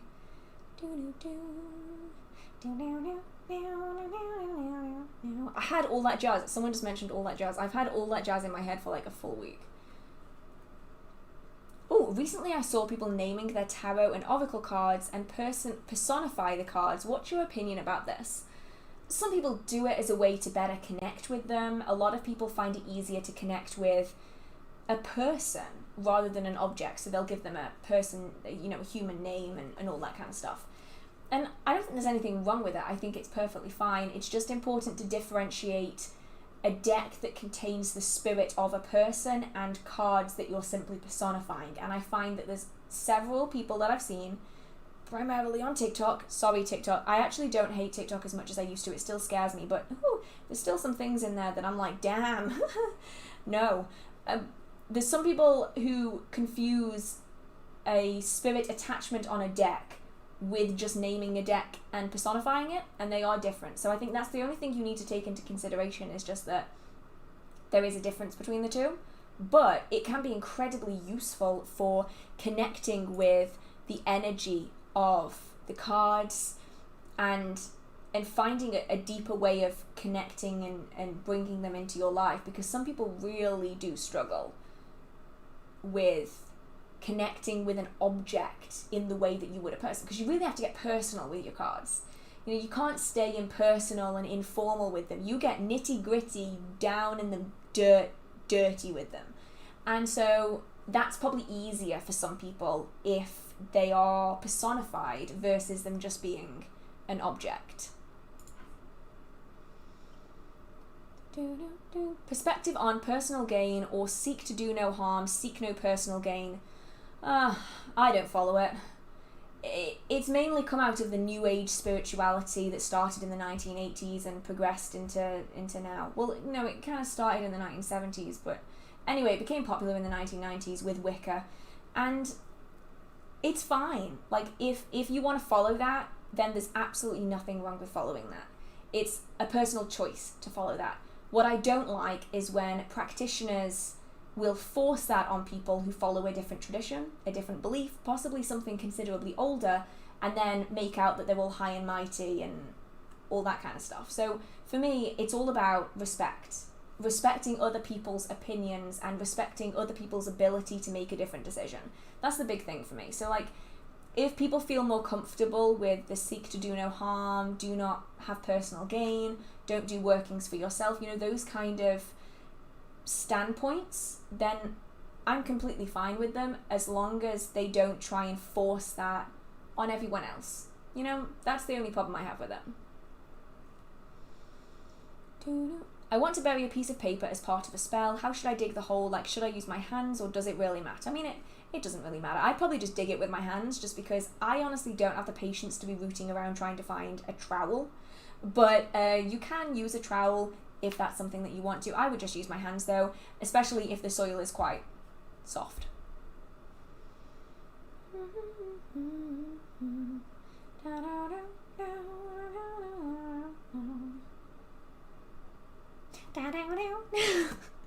It's getting to that point in the night where the music is starting to take over my brain.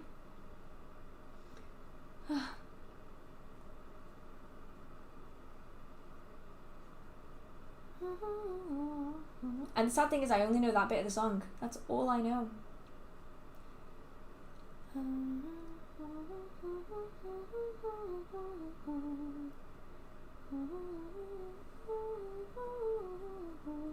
Oh, does anyone know any good books on cursing and hexing? I'd love to learn more about this, but it's quite hard to find good literature on it besides Blood and Bones and Utterly Wicked. It is.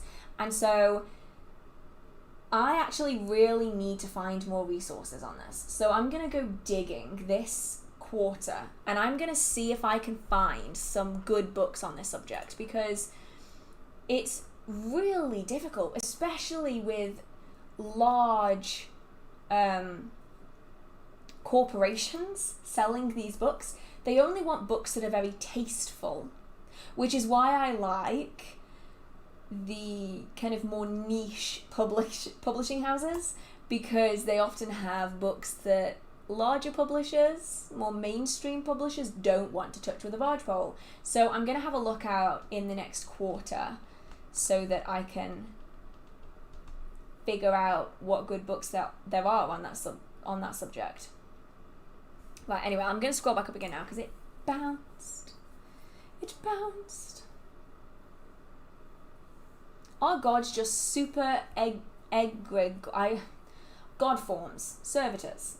Many people believe that they could be. I mean, I'm of the opinion that they are. An egregore and a servitor and a thought form are basically all the same thing, just with different names.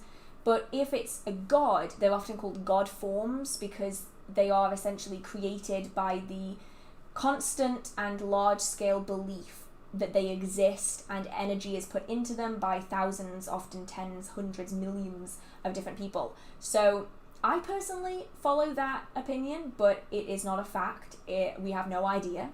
But that makes sense in my brain. So that's how my brain goes with it, because it likes that. Should not hex or curse anyone. That is a personal opinion and not a universal fact. And everyone is going to decide whether or not they feel comfortable doing that, and they have to decide for themselves where that is applicable or not, and the kind of things that they have to think about before they do or don't do that.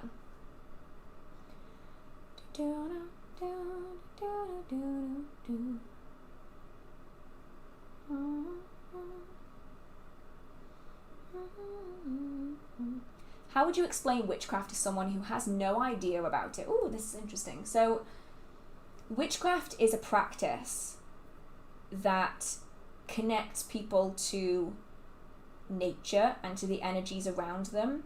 And by forming a connection with those energies, they're able to manipulate change. And the favourite line that people use is that they're able to manipulate change in accordance to will. Essentially, you're able to manifest results that you are after, not just random results. So it's a difficult one because it ultimately depends on whether or not they want to learn about it.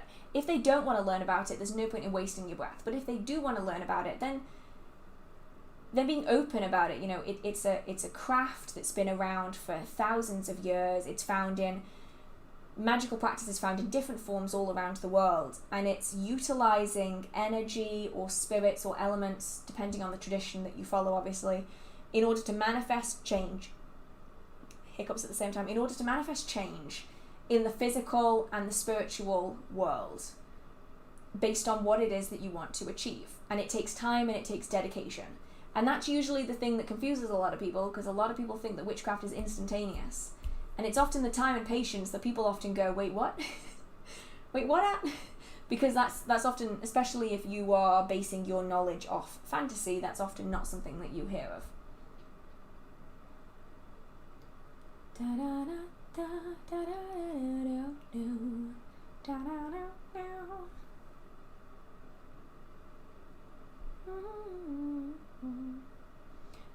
Oh, it jumped.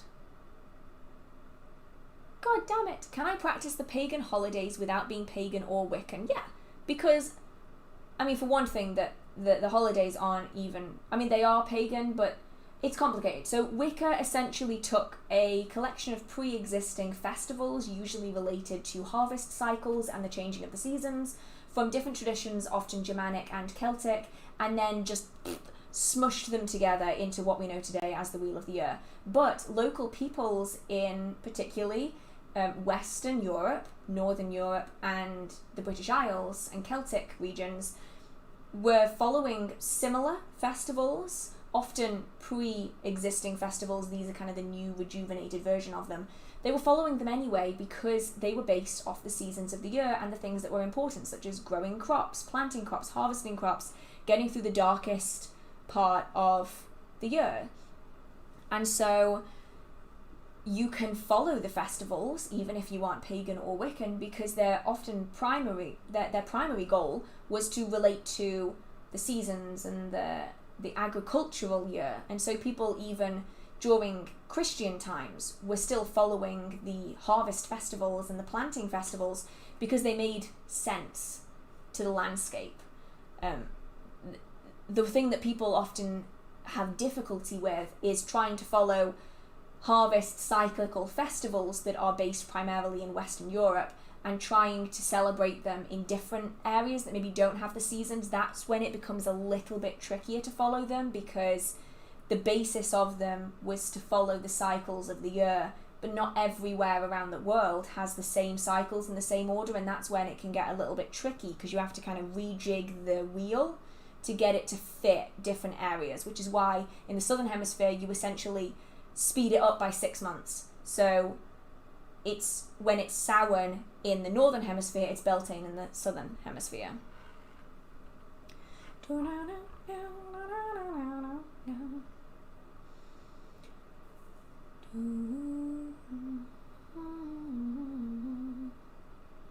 How do I deal with an angry spirit? Ooh, that's interesting. So I suppose the first question is, do you know who they are, what they are, or why they're angry? And then I can go from there, because obviously, like, how you deal with an angry spirit is going to very much depend on why they're angry, and also what they are, who they are, you know?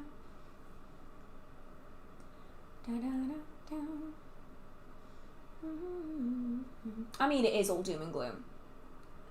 Personal opinion here applies when it comes to musicals. It's doom and gloom.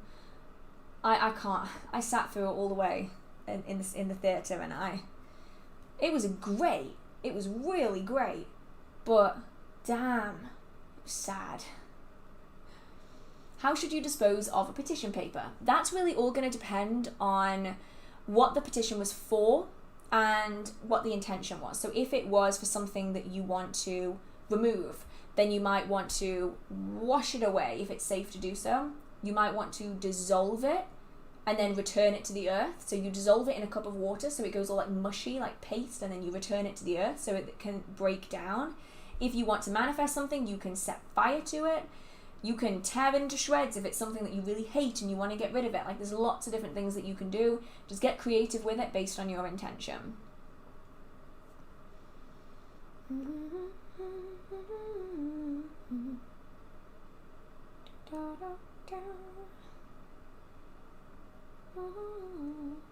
I need to get something else in my head, because I only know that one little section of all that jazz. That's all I know.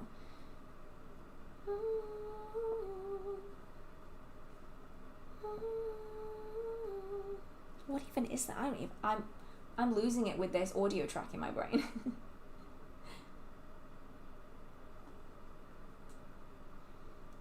it jumped again. Oh dear. How do you dispose of an old tarot deck that belonged to someone else? Well, you could give it to someone else if they want it. You can donate it. You can bury it, burn it. A lot of people do burn decks.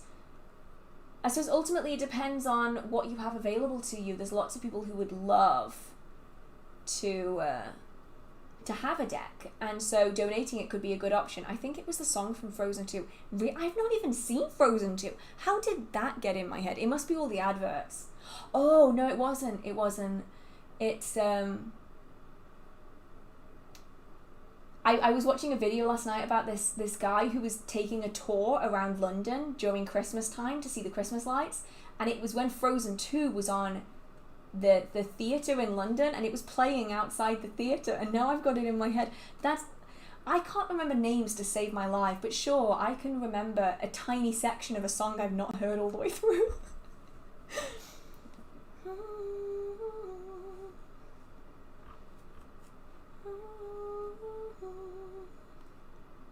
It's very satisfying anyway. It'd be even more satisfying if my voice wasn't so shot today. I've just been talking so much, like damn.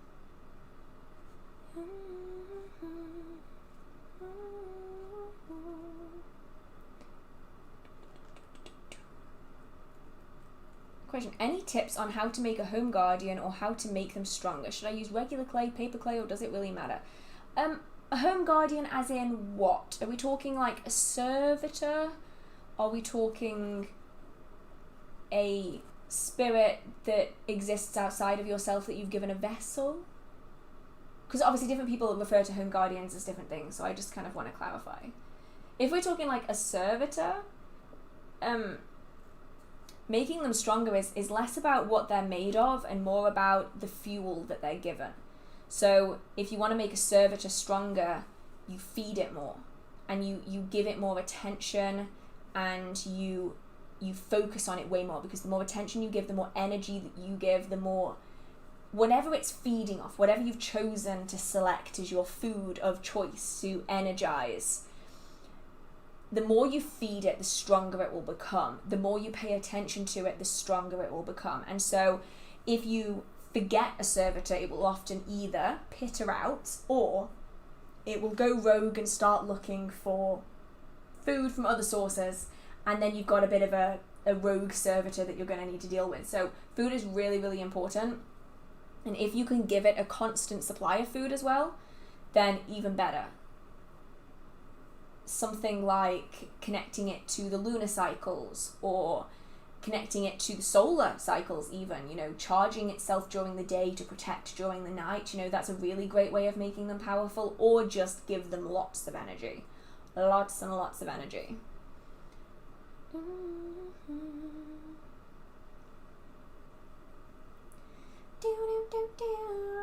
Someone said since you've been gone, and now I have probably a very different version of that song than the intended one in my head.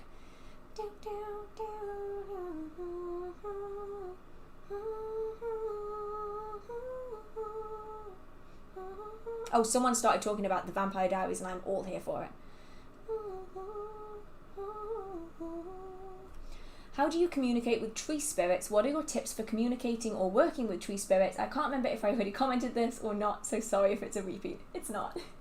It's fine. So when it comes to working with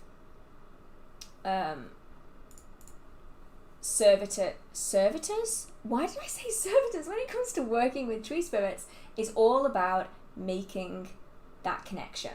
So you're going to want to be sitting with them, spending time with them, showing them that you care and that you want to get to know them as an individual. Now, when working with tree spirits, you can obviously work with the collective energy of the tree, so that's like every holly or every oak. But you can also work with the individual spirit of that particular tree. And so it's all about showing that you care. So spending time with them, picking up litter, making sure that you are sitting and you're paying attention and that you're aware. So no music in your earphones, no book, no nothing. You're not going to be scrolling on TikTok on your phone. You want to be sitting with them. And that doesn't have to be for a long time. It can just be for 10 minutes a week or few minutes every day, you know, if there's a tree that you go past on your way to work, for instance, that's great. Because then you're making that connection. And then over time, you can start to sense changes with them. Acknowledge how they're feeling in different ways. When something's stressing them out, you'll be able to notice it. And then over time, when you can recognize the changes in energy from them from a day-to-day basis, you're able to recognize answers to questions so that you can then communicate with them and ask if you can take a branch for an Ogham stave or a branch for a wand or something. And that's really how that all starts. And that's what people mean when they say, like, communicate and ask a tree if you can. It all comes from that connection you have that you build up over time. And it can take ages and ages and ages. But once you have it, it's a great thing to have, because then you can utilize that. And not only are you using the plant and the correspondences of the tree within your workings, you're also using the spirit and you're working with them. And that's why when you see me do workings, is it even out? I don't even think it's even out. I don't think I've even posted it yet. I have a video where I'm working with Ogham oils in candle magic. And that's why I use Ogham so much, because it creates this deep connection once you've made that link with that particular tree. Legacies is the last show of the TVD universe, and it just ended. I mean, if it makes you feel any better, in England we didn't even get Legacies. They just didn't even bother airing it. Like, unless you had Sky, which is ridiculously expensive, you can't even see Legacies in this country without using like a VPN or something. So as far as I'm concerned, the originals is the last thing in the franchise. And honestly, I kind of like that, because I've heard so much bad stuff from Legacies. What makes chaos magic so powerful? Potential. It's probably the best way I can describe it. Because chaos magic isn't linked to anything. It isn't like based on a set doctrine, for instance. It's just so random. It's just throwing stuff together and seeing if it works. And if it doesn't, then, oh well, I'll try something else. And it's that constant potential that makes it potentially so powerful. For tree magic, or connection with trees, I'll actually go and get the book, shall I? What was the actual question? Any book recommendations on the topic? Yes, I will. I span the wrong way. Yikes, okay. I just went all the way around. I didn't need to.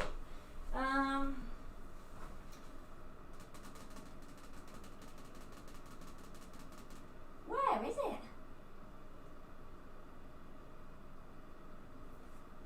Where have I put it? Is it on there?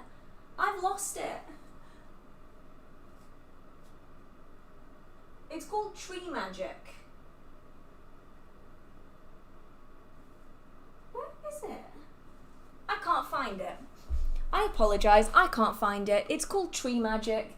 It's a yellow book with a tree on the front with like woven stem, like a woven trunk. I love that book. It's battered as hell. I just don't know. I've actually lost it. Does anyone else do that? I put a book down and it just disappears into the ether. It could be literally anywhere. Yeah, it's called Tree Magic. What is chaos magic? Yes. It's probably the most simple and potentially, the most powerful. It doesn't have any pre-existing rules and conditions. It's literally just try it and see. Just throw some stuff together, we'll see if it works. It's very volatile because you don't really know what you're going to get, but for those who master it and master their own form of it, it is incredibly powerful. Like, damn, it's nuts. Oh yeah, the Under the Witching Tree by Corinne Boyer is pretty good. It is a pretty good book. That one is pretty good. There's a few actually. I like that one and I like Tree Magic. They're both pretty decent.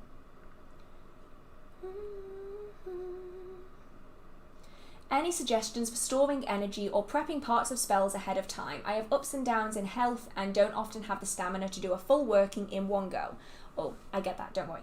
There are plenty of ways. My favourite, store energy in a candle. You know this. I love it. When you feel like you're bouncing off the fucking walls, if you ever feel like you're bouncing off the fucking walls, when you feel like you've got a lot of energy, or at least enough energy, if you've got a candle that you want to burn for a specific purpose, you pour all of your intention and energy into it, and then once it's full of that energy and intention, I tap it twice on the table. I've always done that. I don't know how to explain it, but it's like it seals it. And that's how I've always done it, and it's always worked for me. So I fill it full of my energy, I tap it twice, it seals it. The energy is not coming, it's not going. Nothing else can be added into it, but nothing can be taken away either. It's just trapped in that state. And then, when it comes to doing my workings, there was a tiny fly, and I nearly breathed it in. Holy shit. I will either burn that entire candle with like carvings or a piece of paper with my intention on it underneath the candle holder, or I will place pins. You can't really see them, but there's pins in these candles behind me. And that's where I'm going to burn it to. So for that candle working, I'm just going to burn this top section, and I burn it until the pins fall out, I snuff it out, and then I will save the rest of that energy and that working for when I need it again. That's a great way of doing it, especially if you want to conserve the energy that you've put in. And then you can also put things into crystals, particularly things like quartz crystals or copper. I really like copper for it. I will push loads of energy into it, and then I will keep it away from other things. That's the thing. For whatever reason, with the candles, it doesn't seem to make a difference, but with the crystals, it does. I will then keep that crystal away from everything else, so that then I can draw on that energy in a working. I find that if I put the crystal back with other crystals, it gets kind of confused. So I keep it to one side, but those are two ways that you can do it that allows you to draw that energy in easily. The candle one's obviously easier because the energy is already in the object that you want to use, whereas with the crystal, you have to take the energy out of the crystal to put it into whatever it is that you're going to use. So it's kind of like an extra step for the crystal one, whereas it's all in one for the candle.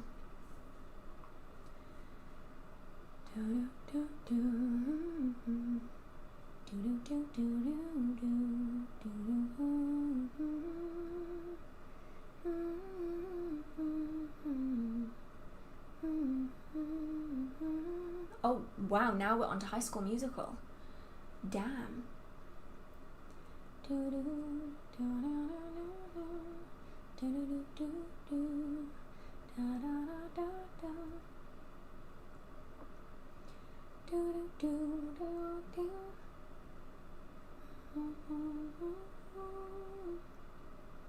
I think I have either a brownie or a spirit in my apartment. My window keeps opening even when I lock it.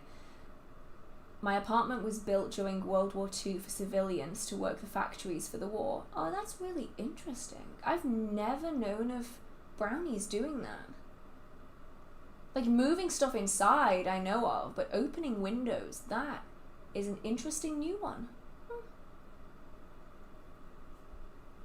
Right, we are nearly at the end of the stream now. It is late, it's 11:30, so I'm going to come to a close in a minute. So if you have any last minute questions, feel free to put them in the chat, and I will try and get through them as quickly as I can, because some of you have been here for a very, very long time. I really appreciate that. I see the same names coming up again and again. How do you protect yourself from deity imposters, like spirits that pretend to be someone they're not? I don't... Wow, I just stalled.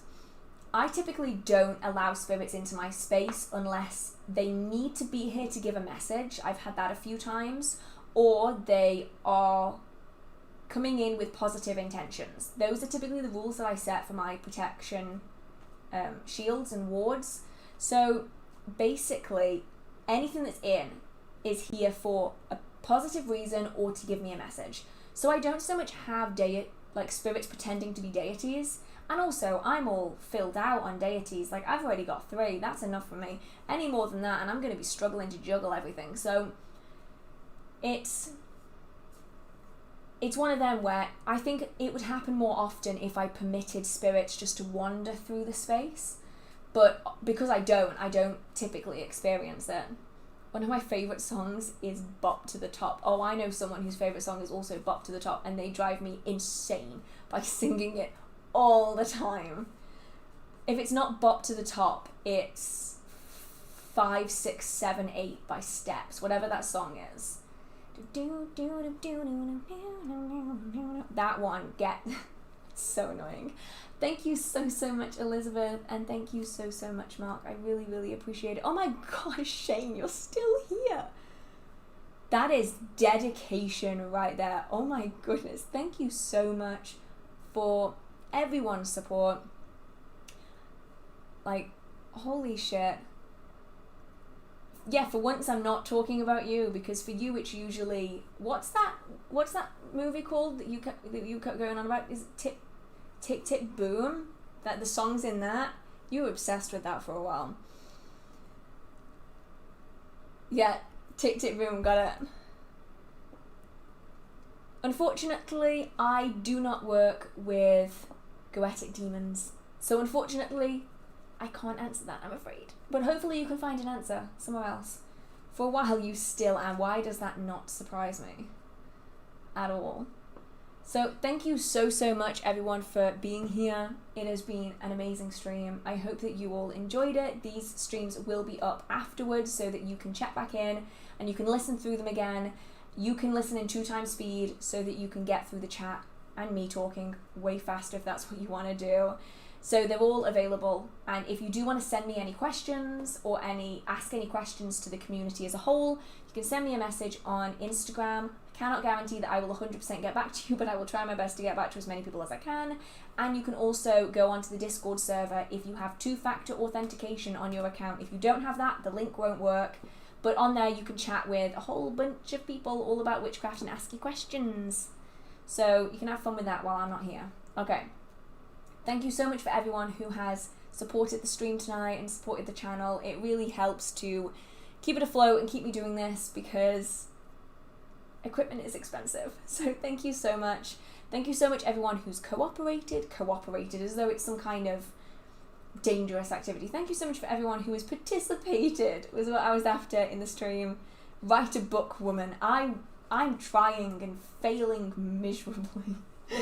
And yeah, I will see you next Wednesday with my quarterly book breakdown with all of my books that I've read and finished over the last 3 months. So thank you so much, and I will see you next week. Have a good night. Stay safe. I'm procrastinating. Enjoy your evening. Drink some water. That's what I'm going to do because I've been talking non-stop for the last 4 hours. Okay. Have a good night.